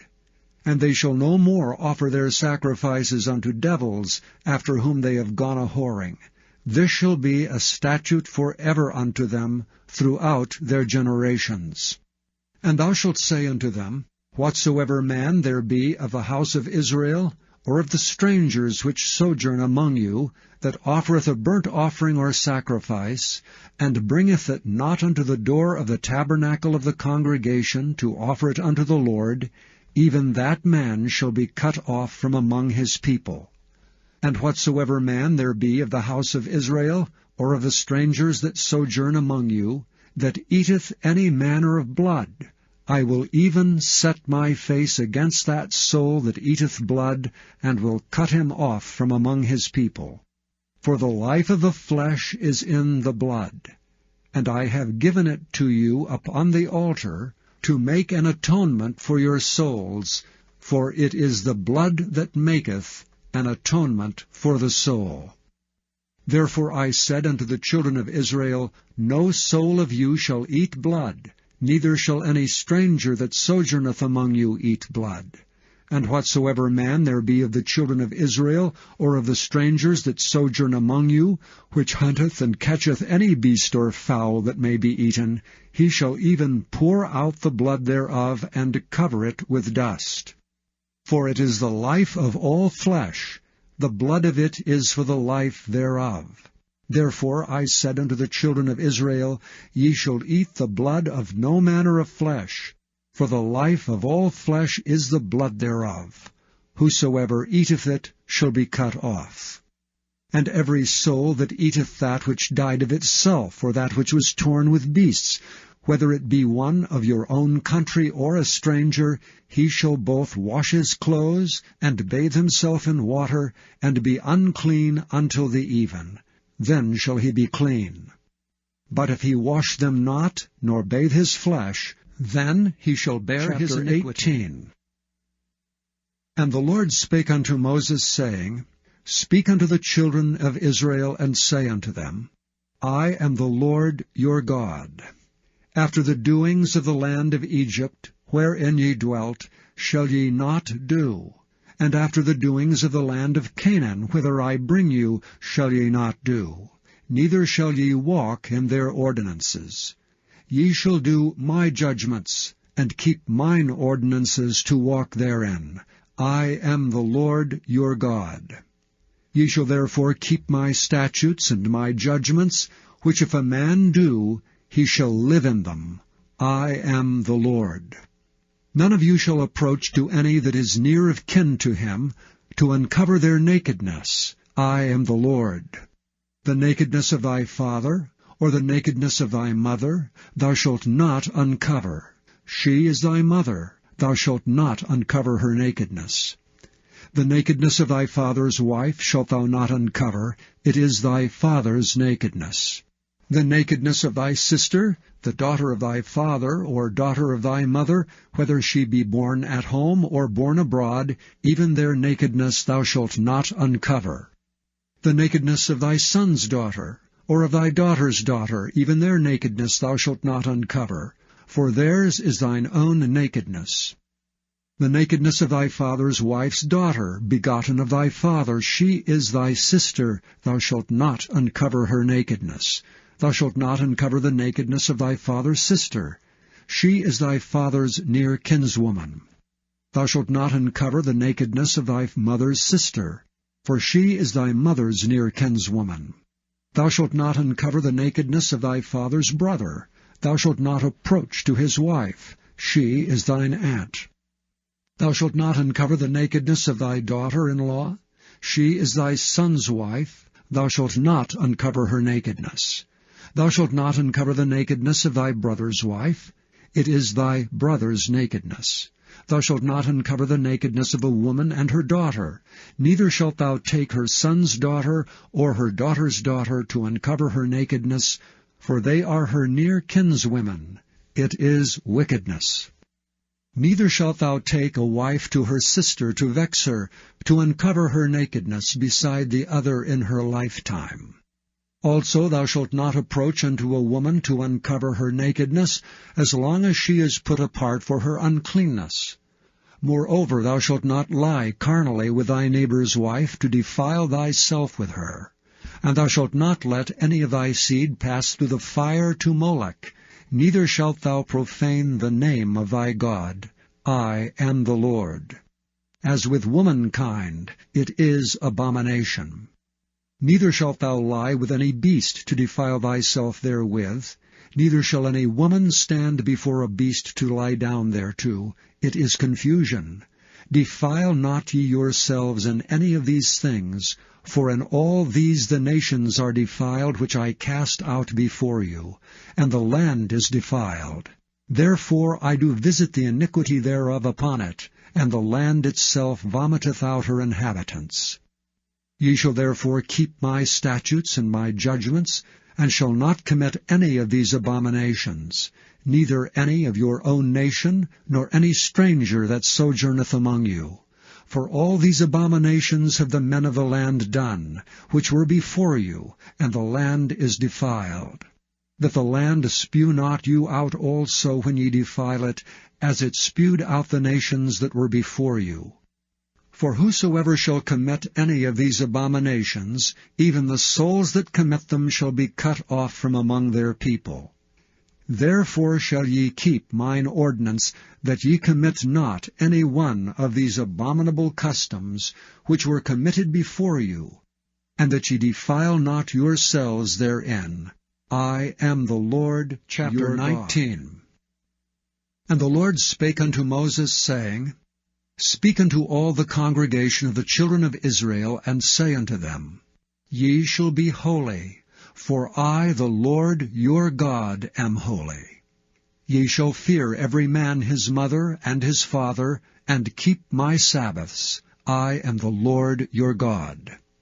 Turn ye not unto idols, nor make to yourselves molten gods.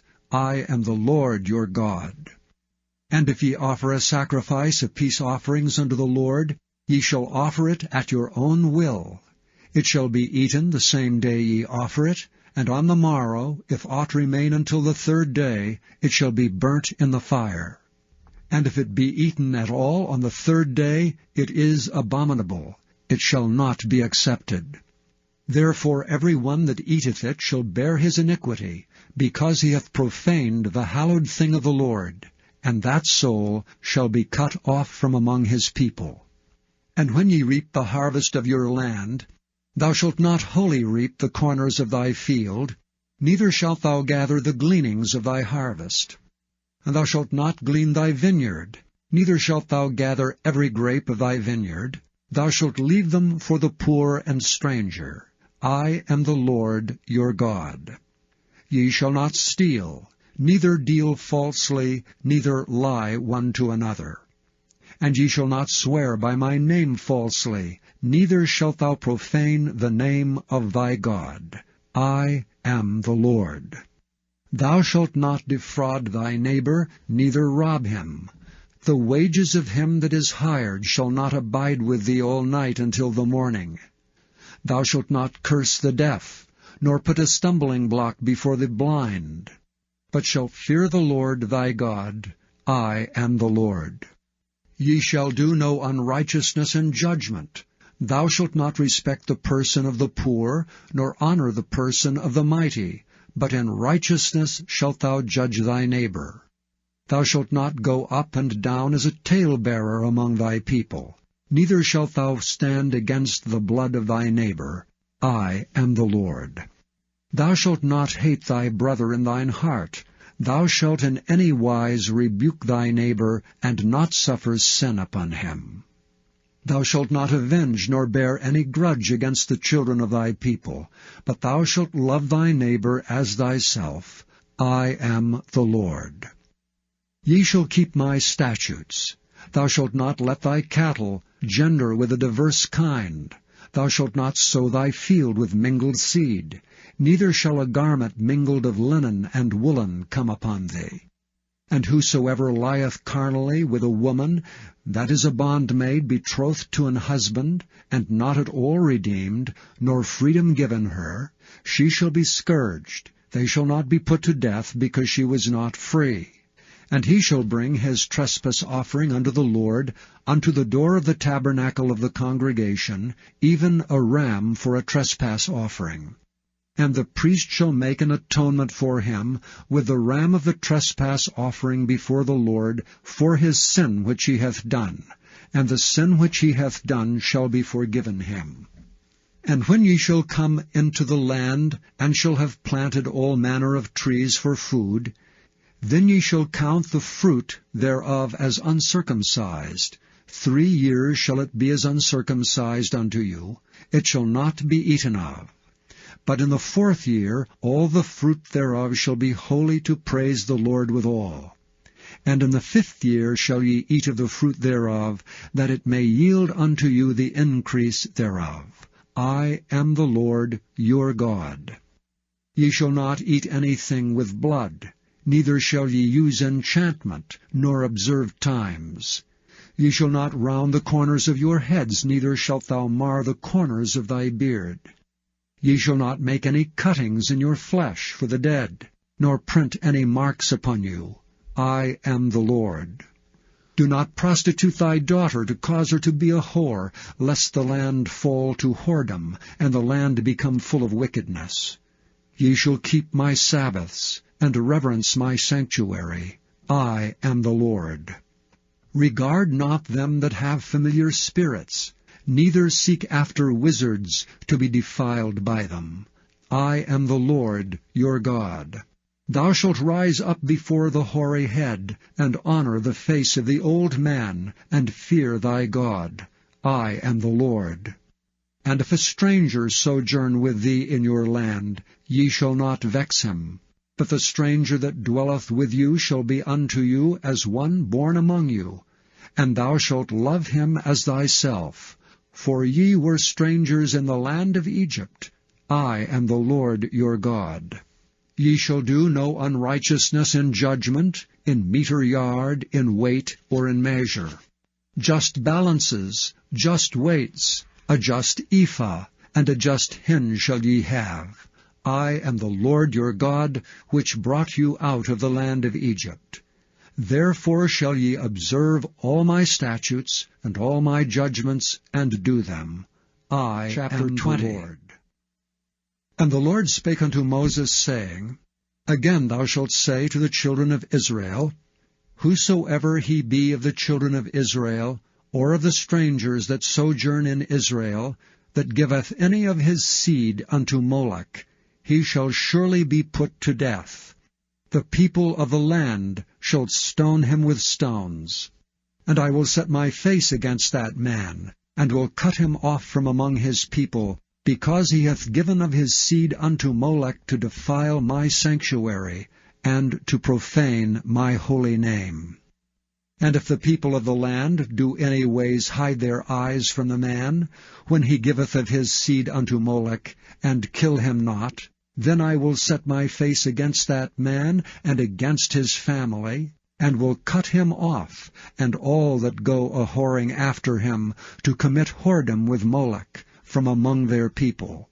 And the soul that turneth after such as have familiar spirits, and after wizards, to go a-whoring after them, I will even set my face against that soul, and will cut him off from among his people. Sanctify yourselves therefore, and be ye holy, for I am the Lord your God. And ye shall keep my statutes, and do them. I am the Lord which sanctify you. For every one that curseth his father or his mother shall be surely put to death. He hath cursed his father or his mother, his blood shall be upon him. And the man that committeth adultery with another man's wife, even he that committeth adultery with his neighbour's wife, the adulterer and the adulteress, shall surely be put to death. And the man that lieth with his father's wife hath uncovered his father's nakedness. Both of them shall surely be put to death. Their blood shall be upon them. And if a man lie with his daughter-in-law, both of them shall surely be put to death. They have wrought confusion, their blood shall be upon them. If a man also lie with mankind, as he lieth with a woman, both of them have committed an abomination. They shall surely be put to death, their blood shall be upon them. And if a man take a wife and her mother, it is wickedness. They shall be burnt with fire, both he and they, that there be no wickedness among you. And if a man lie with a beast, he shall surely be put to death, and ye shall slay the beast. And if a woman approach unto any beast, and lie down thereto, thou shalt kill the woman and the beast. They shall surely be put to death, their blood shall be upon them. And if a man shall take his sister, his father's daughter, or his mother's daughter, and see her nakedness, and she see his nakedness, it is a wicked thing, and they shall be cut off in the sight of their people. He hath uncovered his sister's nakedness, he shall bear his iniquity. And if a man shall lie with a woman having her sickness, and shall uncover her nakedness, he hath discovered her fountain, and she hath uncovered the fountain of her blood, and both of them shall be cut off from among their people. And thou shalt not uncover the nakedness of thy mother's sister, nor of thy father's sister, for he uncovereth his near kin, they shall bear their iniquity. And if a man shall lie with his uncle's wife, he hath uncovered his uncle's nakedness, they shall bear their sin, they shall die childless. And if a man shall take his brother's wife, it is an unclean thing. He hath uncovered his brother's nakedness, they shall be childless. Ye shall therefore keep all my statutes and all my judgments, and do them, that the land whither I bring you to dwell therein spew you not out. And ye shall not walk in the manners of the nation which I cast out before you, for they committed all these things, and therefore I abhorred them.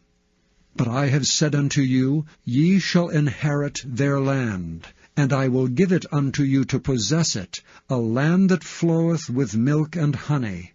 I am the Lord your God, which have separated you from other people. Ye shall therefore put difference between clean beasts and unclean, and between unclean fowls and clean.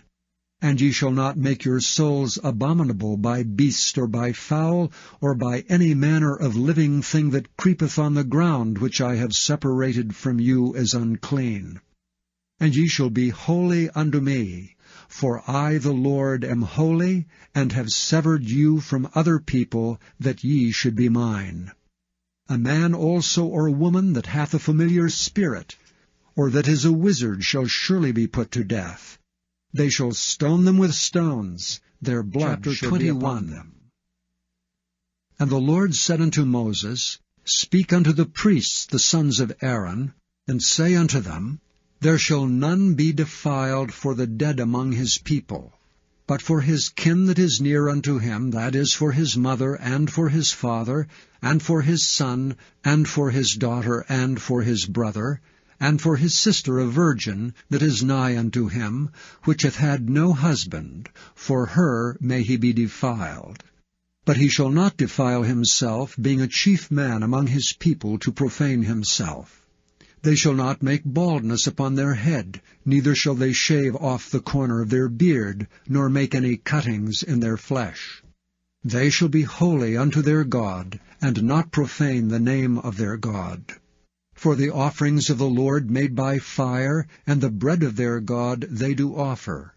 Therefore they shall be holy. They shall not take a wife that is a whore, or profane.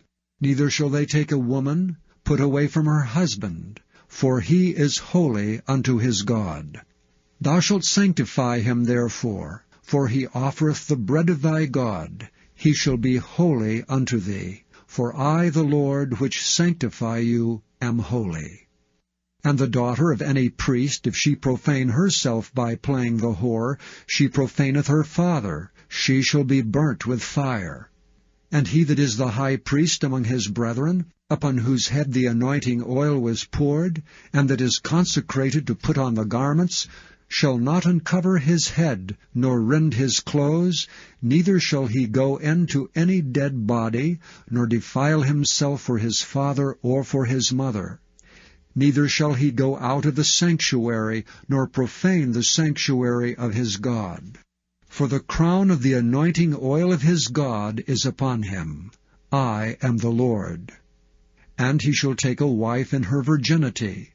A widow, or a divorced woman, or profane, or an harlot, these shall he not take, but he shall take a virgin of his own people to wife. Neither shall he profane his seed among his people, for I, the Lord, do sanctify him. And the Lord spake unto Moses, saying, Speak unto Aaron, saying, Whosoever he be of thy seed in their generation, that hath any blemish, let him not approach to offer the bread of his God.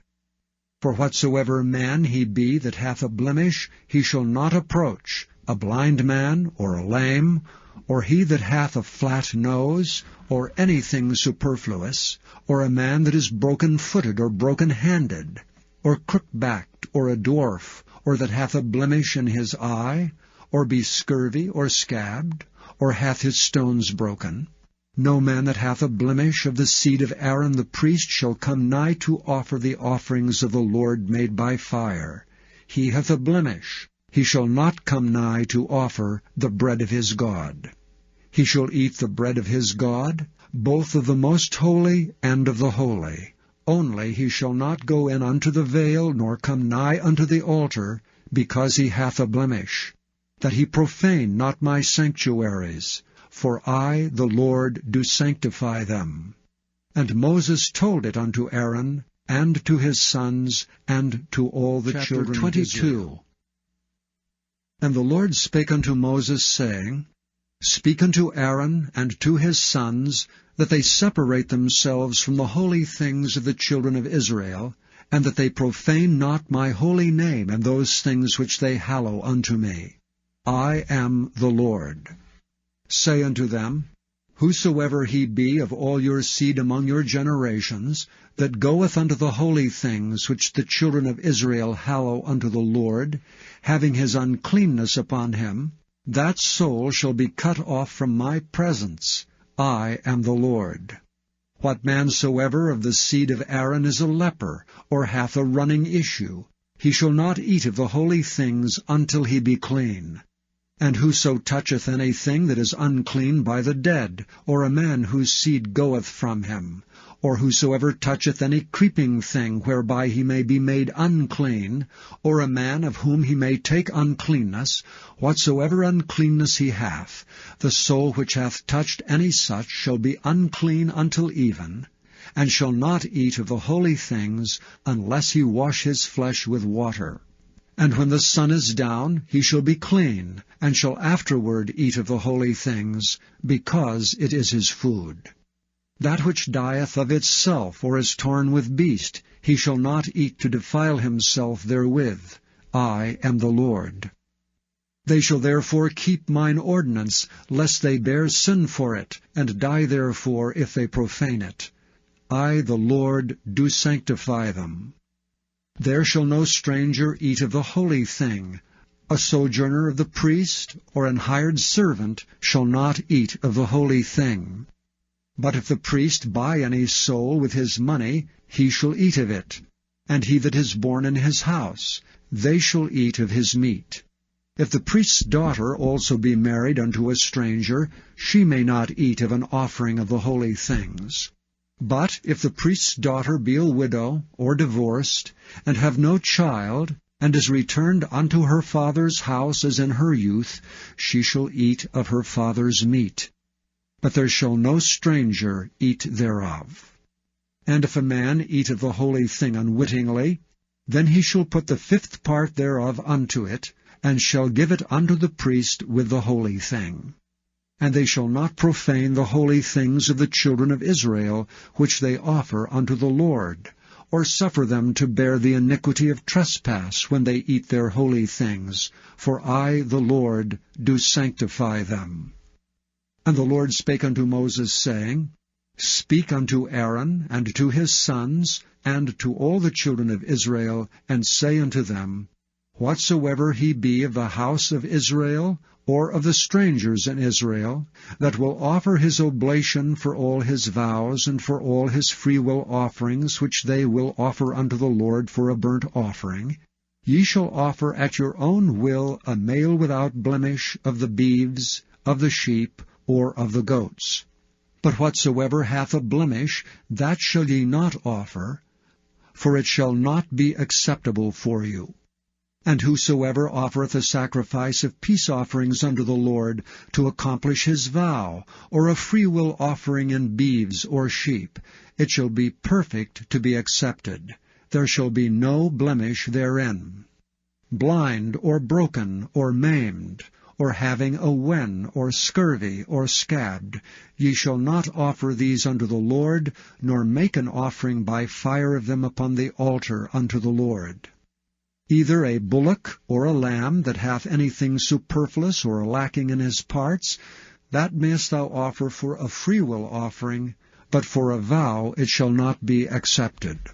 Ye shall not offer unto the Lord that which is bruised, or crushed, or broken, or cut, neither shall ye make any offering thereof in your land. Neither from a stranger's hand shall ye offer the bread of your God of any of these, because their corruption is in them, and blemishes be in them, they shall not be accepted for you. And the Lord spake unto Moses, saying, When a bullock or a sheep or a goat is brought forth, then it shall be 7 days under the dam, and from the 8th day and thenceforth it shall be accepted for an offering made by fire unto the Lord. And whether it be cow or ewe, ye shall not kill it and her young both in 1 day. And when ye will offer a sacrifice of thanksgiving unto the Lord, offer it at your own will. On the same day it shall be eaten up, ye shall leave none of it until the morrow. I am the Lord. Therefore shall ye keep my commandments and do them. I am the Lord. Neither shall ye profane my holy name, but I will be hallowed among the children of Israel. I am the Lord which hallow you, that brought you out of the land of Egypt to be your God. I am 23. The Lord. And the Lord spake unto Moses, saying, Speak unto the children of Israel, and say unto them, Concerning the feasts of the Lord, which ye shall proclaim to be holy convocations, even these are my feasts. 6 days shall work be done, but the 7th day is the Sabbath of rest, and holy convocation. Ye shall do no work therein. It is the Sabbath of the Lord in all your dwellings. These are the feasts of the Lord, even holy convocations, which ye shall proclaim in their seasons. In the 14th day of the 1st month at even is the Lord's Passover. And on the 15th day of the same month is the feast of unleavened bread unto the Lord. 7 days ye must eat unleavened bread. In the 1st day ye shall have an holy convocation. Ye shall do no servile work therein. But ye shall offer an offering made by fire unto the Lord 7 days. In the 7th day is an holy convocation. Ye shall do no servile work therein. And the Lord spake unto Moses, saying, Speak unto the children of Israel, and say unto them, When ye be come into the land which I give unto you, and shall reap the harvest thereof, then ye shall bring a sheaf of the firstfruits of your harvest unto the priest. And he shall wave the sheaf before the Lord, to be accepted for you. On the morrow after the Sabbath the priest shall wave it. And ye shall offer that day, when ye wave the sheaf, an he lamb without blemish of the 1st year for a burnt offering unto the Lord. And the meat offering thereof shall be 2/10 deals of fine flour mingled with oil, an offering made by fire unto the Lord for a sweet savour. And the drink offering thereof shall be of wine, the 4th part of an hin. And ye shall eat neither bread, nor parched corn, nor green ears, until the selfsame day that ye have brought an offering unto your God. It shall be a statute forever throughout your generations in all your dwellings. And ye shall count unto you from the morrow after the Sabbath, from the day that ye brought the sheaf of the wave offering, 7 Sabbaths shall be complete. Even unto the morrow after the 7th Sabbath shall ye number 50 days, and ye shall offer a new meat offering unto the Lord. Ye shall bring out of your habitations 2 wave loaves of 2/10 deals. They shall be of fine flour. They shall be baken with leaven. They are the firstfruits unto the Lord. And ye shall offer with the bread 7 lambs without blemish of the first year, and 1 young bullock, and 2 rams. They shall be for a burnt offering unto the Lord, with their meat offering and their drink offerings, even an offering made by fire of sweet savour unto the Lord. Then ye shall sacrifice 1 kid of the goats for a sin offering, and 2 lambs of the first year for a sacrifice of peace offerings. And the priest shall wave them with the bread of the firstfruits for a wave offering before the Lord, with the 2 lambs. They shall be holy to the Lord for the priest. And ye shall proclaim on the selfsame day, that it may be an holy convocation unto you.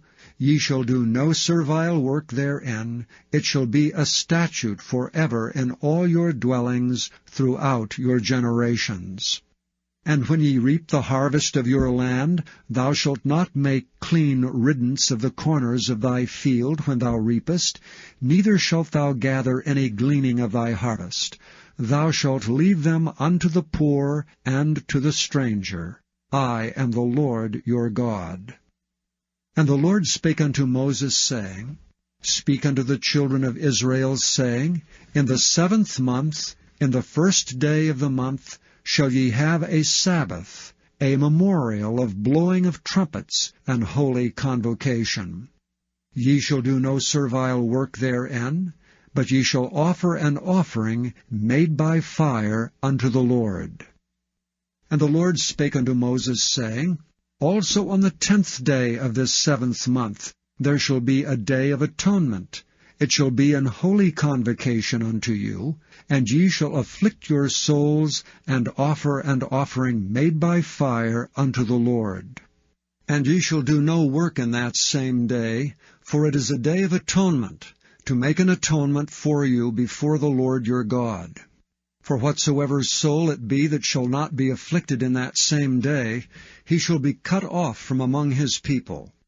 And whatsoever soul it be that doeth any work in that same day, the same soul will I destroy from among his people. Ye shall do no manner of work. It shall be a statute forever throughout your generations in all your dwellings. It shall be unto you a Sabbath of rest, and ye shall afflict your souls. In the 9th day of the month at even, from even unto even, shall ye celebrate your Sabbath. And the Lord spake unto Moses, saying, Speak unto the children of Israel, saying, The 15th day of this 7th month shall be the Feast of Tabernacles for 7 days unto the Lord. On the 1st day shall be an holy convocation. Ye shall do no servile work therein. 7 days ye shall offer an offering made by fire unto the Lord. On the 8th day shall be an holy convocation unto you. And ye shall offer an offering made by fire unto the Lord. It is a solemn assembly, and ye shall do no servile work therein. These are the feasts of the Lord, which ye shall proclaim to be holy convocations, to offer an offering made by fire unto the Lord, a burnt offering and a meat offering, a sacrifice and drink offerings, everything upon his day, beside the Sabbaths of the Lord, and beside your gifts, and beside all your vows, and beside all your freewill offerings, which ye give unto the Lord. Also in the 15th day of the 7th month, when ye have gathered in the fruit of the land, ye shall keep a feast unto the Lord 7 days. On the 1st day shall be a Sabbath, and on the 8th day shall be a Sabbath. And ye shall take you on the 1st day the boughs of goodly trees, branches of palm trees, and the boughs of thick trees, and willows of the brook. And ye shall rejoice before the Lord your God 7 days. And ye shall keep it a feast unto the Lord 7 days in the year. It shall be a statute forever in your generations. Ye shall celebrate it in the 7th month. Ye shall dwell in booths 7 days. All that are Israelites born shall dwell in booths, that your generations may know that I made the children of Israel to dwell in booths when I brought them out of the land of Egypt. I am the Lord your God. And Moses declared unto the children of Israel the feast of the Lord. And the Lord spake unto Moses, saying, Command the children of Israel that they bring unto thee pure oil olive beaten for the light, to cause the lamps to burn continually. Without the veil of the testimony, in the tabernacle of the congregation, shall Aaron order it from the evening unto the morning before the Lord continually. It shall be a statute forever in your generations. He shall order the lamps upon the pure candlestick before the Lord continually. And thou shalt take fine flour, and bake 12 cakes thereof. 2/10 deals shall be in 1 cake. And thou shalt set them in 2 rows, 6 on a row, upon the pure table before the Lord. And thou shalt put pure frankincense upon each row, that it may be on the bread for a memorial, even an offering made by fire unto the Lord. Every Sabbath he shall set it in order before the Lord continually, being taken from the children of Israel by an everlasting covenant. And it shall be Aaron's and his sons, and they shall eat it in the holy place. For it is most holy unto him of the offerings of the Lord made by fire by a perpetual statute. And the son of an Israelitish woman, whose father was an Egyptian, went out among the children of Israel, and this son of the Israelitish woman and a man of Israel strove together in the camp. And the Israelitish woman's son blasphemed the name of the Lord and cursed. And they brought him unto Moses, and his mother's name was Shelomith, the daughter of Dibri, of the tribe of Dan. And they put him in ward, that the mind of the Lord might be showed them. And the Lord spake unto Moses, saying, Bring forth him that hath cursed without the camp, and let all that heard him lay their hands upon his head, and let all the congregation stone him. And thou shalt speak unto the children of Israel, saying, Whosoever curseth his God shall bear his sin. And he that blasphemeth the name of the Lord, he shall surely be put to death, and all the congregation shall certainly stone him. As well the stranger as he that is born in the land, when he blasphemeth the name of the Lord, shall be put to death. And he that killeth any man shall surely be put to death. And he that killeth a beast shall make it good, beast for beast. And if a man cause a blemish in his neighbor, as he hath done, so shall it be done to him. Breach for breach, eye for eye, tooth for tooth. As he hath caused a blemish in a man, so shall it be done to him again. And he that killeth a beast, he shall restore it. And he that killeth a man, he shall be put to death. Ye shall have one manner of law, as well for the stranger as for one of your own country, for I am the Lord your God. And Moses spake to the children of Israel, that they should bring forth him that had cursed out of the camp, and stone him with stones. And the children of Israel did as the Lord commanded Moses. And the Lord spake unto Moses in Mount Sinai, saying, Speak unto the children of Israel, and say unto them, When ye come into the land which I give you, then shall the land keep a Sabbath unto the Lord. 6 years thou shalt sow thy fields, and 6 years thou shalt prune thy vineyard, and gather in the fruit thereof. But in the 7th year shall be a Sabbath of rest unto the land, a Sabbath for the Lord. Thou shalt neither sow thy field, nor prune thy vineyard. That which groweth of its own accord by thy harvest thou shalt not reap, neither gather the grapes of thy vine undressed, for it is a year of rest unto the land. And the Sabbath of the land shall be meat for you, for thee, and for thy servant, and for thy maid, and for thy hired servant, and for thy stranger that sojourneth with thee, and for thy cattle, and for the beasts that are in thy land, shall all the increase thereof be meat. And thou shalt number 7 Sabbaths of years unto thee, 7 times 7 years. And the space of the 7 Sabbaths of years shall be unto thee 49 years. Then shalt thou cause the trumpet of the Jubilee to sound on the 10th day of the 7th month. In the day of atonement shall ye make the trumpet sound throughout all your land. And ye shall hallow the 50th year, and proclaim liberty throughout all the land unto all the inhabitants thereof. It shall be a jubilee unto you, and ye shall return every man unto his possession, and ye shall return every man unto his family. A jubilee shall that 50th year be unto you. Ye shall not sow, neither reap that which groweth of itself in it, nor gather the grapes in it of thy vine undressed. For it is the jubilee, it shall be holy unto you. Ye shall eat the increase thereof out of the field. In the year of this jubilee ye shall return every man unto his possession.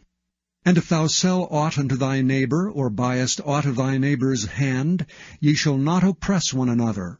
According to the number of years after the jubilee, thou shalt buy of thy neighbor, and according unto the number of years of the fruits he shall sell unto thee. According to the multitude of years thou shalt increase the price thereof, and according to the fewness of the years thou shalt diminish the price of it.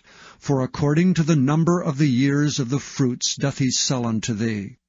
Ye shall not therefore oppress one another, but thou shalt fear thy God, for I am the Lord your God. Wherefore ye shall do my statutes, and keep my judgments, and do them. And ye shall dwell in the land in safety. And the land shall yield her fruit, and ye shall eat your fill, and dwell therein in safety. And if ye shall say, What shall we eat the 7th year? Behold, we shall not sow, nor gather in our increase.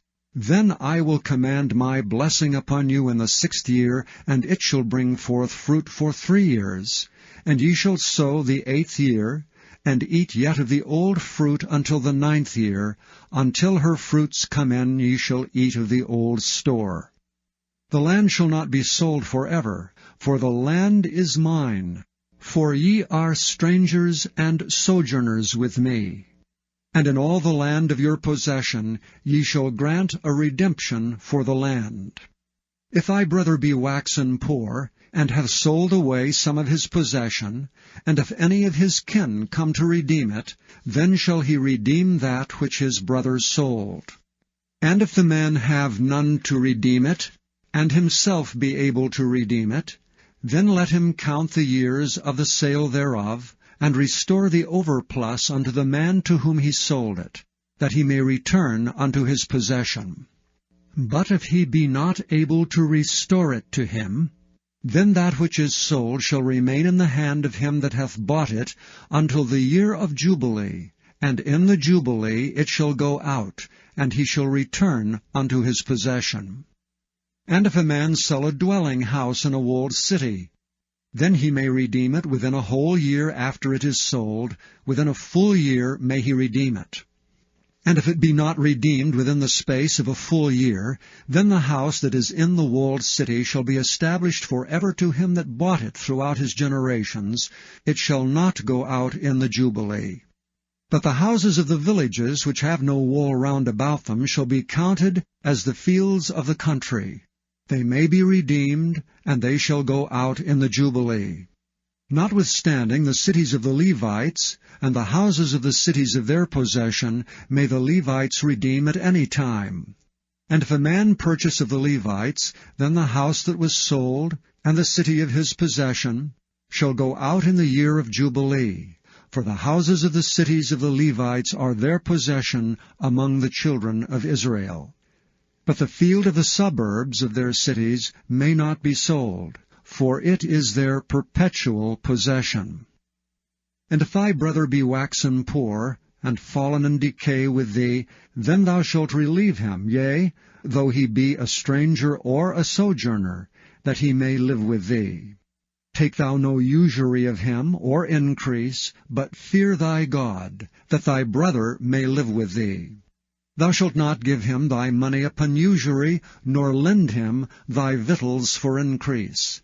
I am the Lord your God, which brought you forth out of the land of Egypt, to give you the land of Canaan, and to be your God. And if thy brother that dwelleth by thee be waxen poor, and be sold unto thee, thou shalt not compel him to serve as a bondservant, but as an hired servant, and as a sojourner, he shall be with thee, and shall serve thee unto the year of Jubilee. And then shall he depart from thee, both he and his children with him, and shall return unto his own family, and unto the possession of his fathers shall he return. For they are my servants which I brought forth out of the land of Egypt. They shall not be sold as bondmen.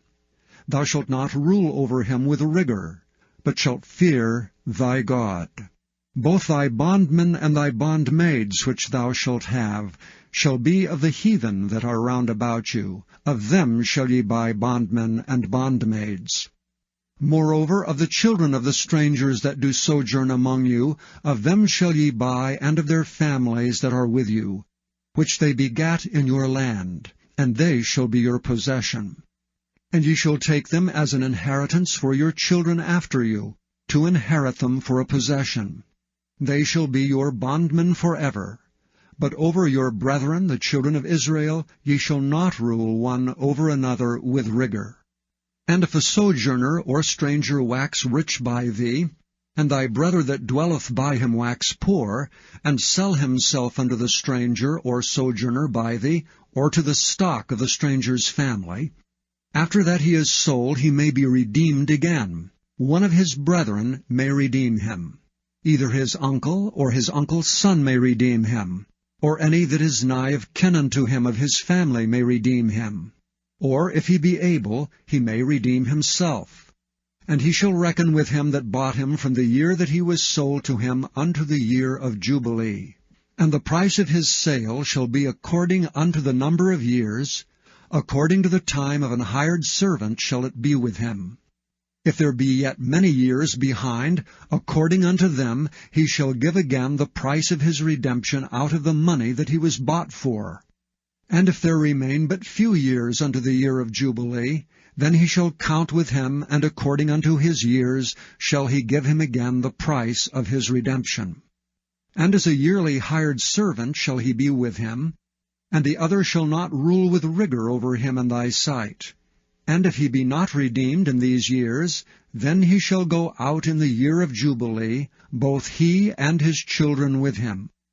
For unto me the children of Israel are servants. They are my servants, whom I brought forth out of the land of Egypt. I am the Lord Chapter your 26. God. Ye shall make you no idols nor graven image, neither rear you up a standing image, neither shall ye set up any image of stone in your land to bow down unto it, for I am the Lord your God. Ye shall keep my Sabbaths, and reverence my sanctuary. I am the Lord. If ye walk in my statutes, and keep my commandments, and do them, then I will give you rain in due season, and the land shall yield her increase, and the trees of the field shall yield their fruit. And your threshing shall reach unto the vintage, and the vintage shall reach unto the sowing time, and ye shall eat your bread to the full, and dwell in your land safely. And I will give you peace in the land, and ye shall lie down, and none shall make you afraid. And I will rid evil beasts out of the land, neither shall the sword go through your land. And ye shall chase your enemies, and they shall fall before you by the sword. And 5 of you shall chase 100, and 100 of you shall put 10,000 to flight, and your enemies shall fall before you by the sword. For I will have respect unto you, and make you fruitful, and multiply you, and establish my covenant with you.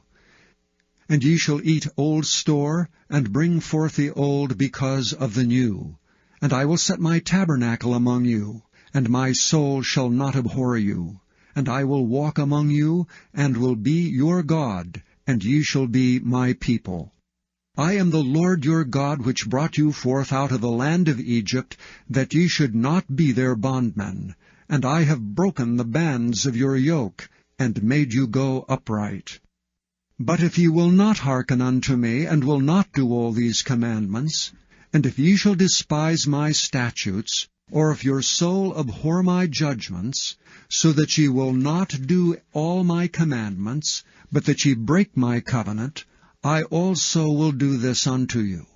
I will even appoint over you terror, consumption, and the burning ague, that shall consume the eyes and cause sorrow of heart. And ye shall sow your seed in vain, for your enemies shall eat it. And I will set my face against you, and ye shall be slain before your enemies. They that hate you shall reign over you, and ye shall flee when none pursueth you. And if ye will not yet for all this hearken unto me, then I will punish you 7 times more for your sins. And I will break the pride of your power, and I will make your heaven as iron, and your earth as brass, and your strength shall be spent in vain. For your land shall not yield her increase, neither shall the trees of the land yield their fruits. And if ye walk contrary unto me, and will not hearken unto me, I will bring 7 times more plagues upon you according to your sins. I will also send wild beasts among you, which shall rob you of your children, and destroy your cattle, and to make you few in number. And your highways shall be desolate. And if ye will not be reformed by me by these things, but will walk contrary unto me, then will I also walk contrary unto you, and will punish you yet 7 times for your sins. And I will bring a sword upon you, that shall avenge the quarrel of my covenant. And when ye are gathered together within your cities, I will send the pestilence among you, and ye shall be delivered into the hand of the enemy.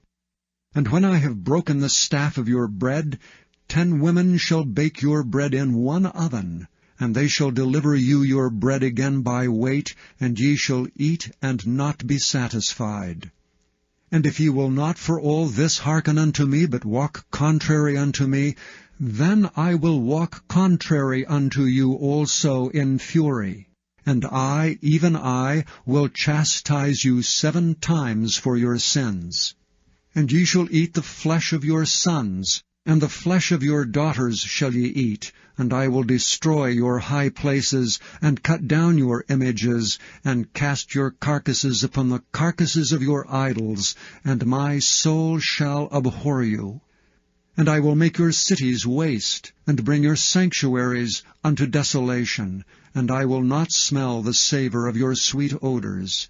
And I will bring the land unto desolation, and your enemies which dwell therein shall be astonished at it. And I will scatter you among the heathen, and will draw out a sword after you, and your land shall be desolate, and your cities waste. Then shall the land enjoy her Sabbaths, as long as it lieth desolate, and ye be in your enemy's land, even then shall the land rest, and enjoy her Sabbaths. As long as it lieth desolate, it shall rest, because it did not rest in your Sabbaths, when ye dwelt upon it. And upon them that are left alive of you, I will send a faintness into their hearts in the lands of their enemies, and the sound of a shaken leaf shall chase them, and they shall flee as fleeing from a sword, and they shall fall when none pursueth. They shall fall one upon another, as it were before a sword, when none pursueth, and ye shall have no power to stand before your enemies. And ye shall perish among the heathen, and the land of your enemies shall eat you up. And they that are left of you shall pine away in their iniquity in your enemies' lands, and also in the iniquities of their fathers shall they pine away with them.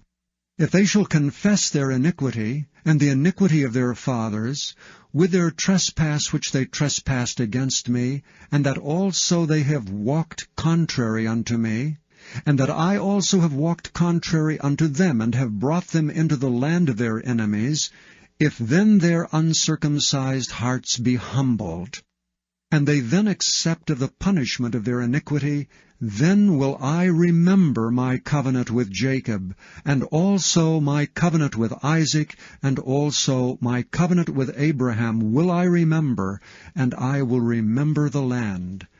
The land also shall be left of them, and shall enjoy her Sabbaths while she lieth desolate without them. and they shall accept of their punishment of their iniquity, because they despised my judgments, and because their soul abhorred my statutes. And yet for all that, when they be in the land of their enemies, I will not cast them away, neither will I abhor them, to destroy them utterly, and to break my covenant with them. For I am the Lord their God. But I will for their sakes remember the covenant of their ancestors, whom I brought forth out of the land of Egypt in the sight of the heathen, that I might be their God. I am the Lord. These are the statutes and judgments and laws, which the Lord made between him and the children of Israel in Mount Sinai by the hand of Moses.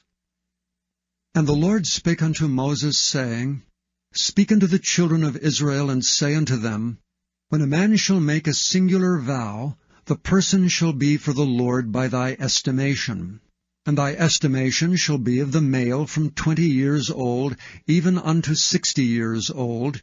Even thy estimation shall be 50 shekels of silver, after the shekel of the sanctuary. And if it be a female, then thy estimation shall be 30 shekels.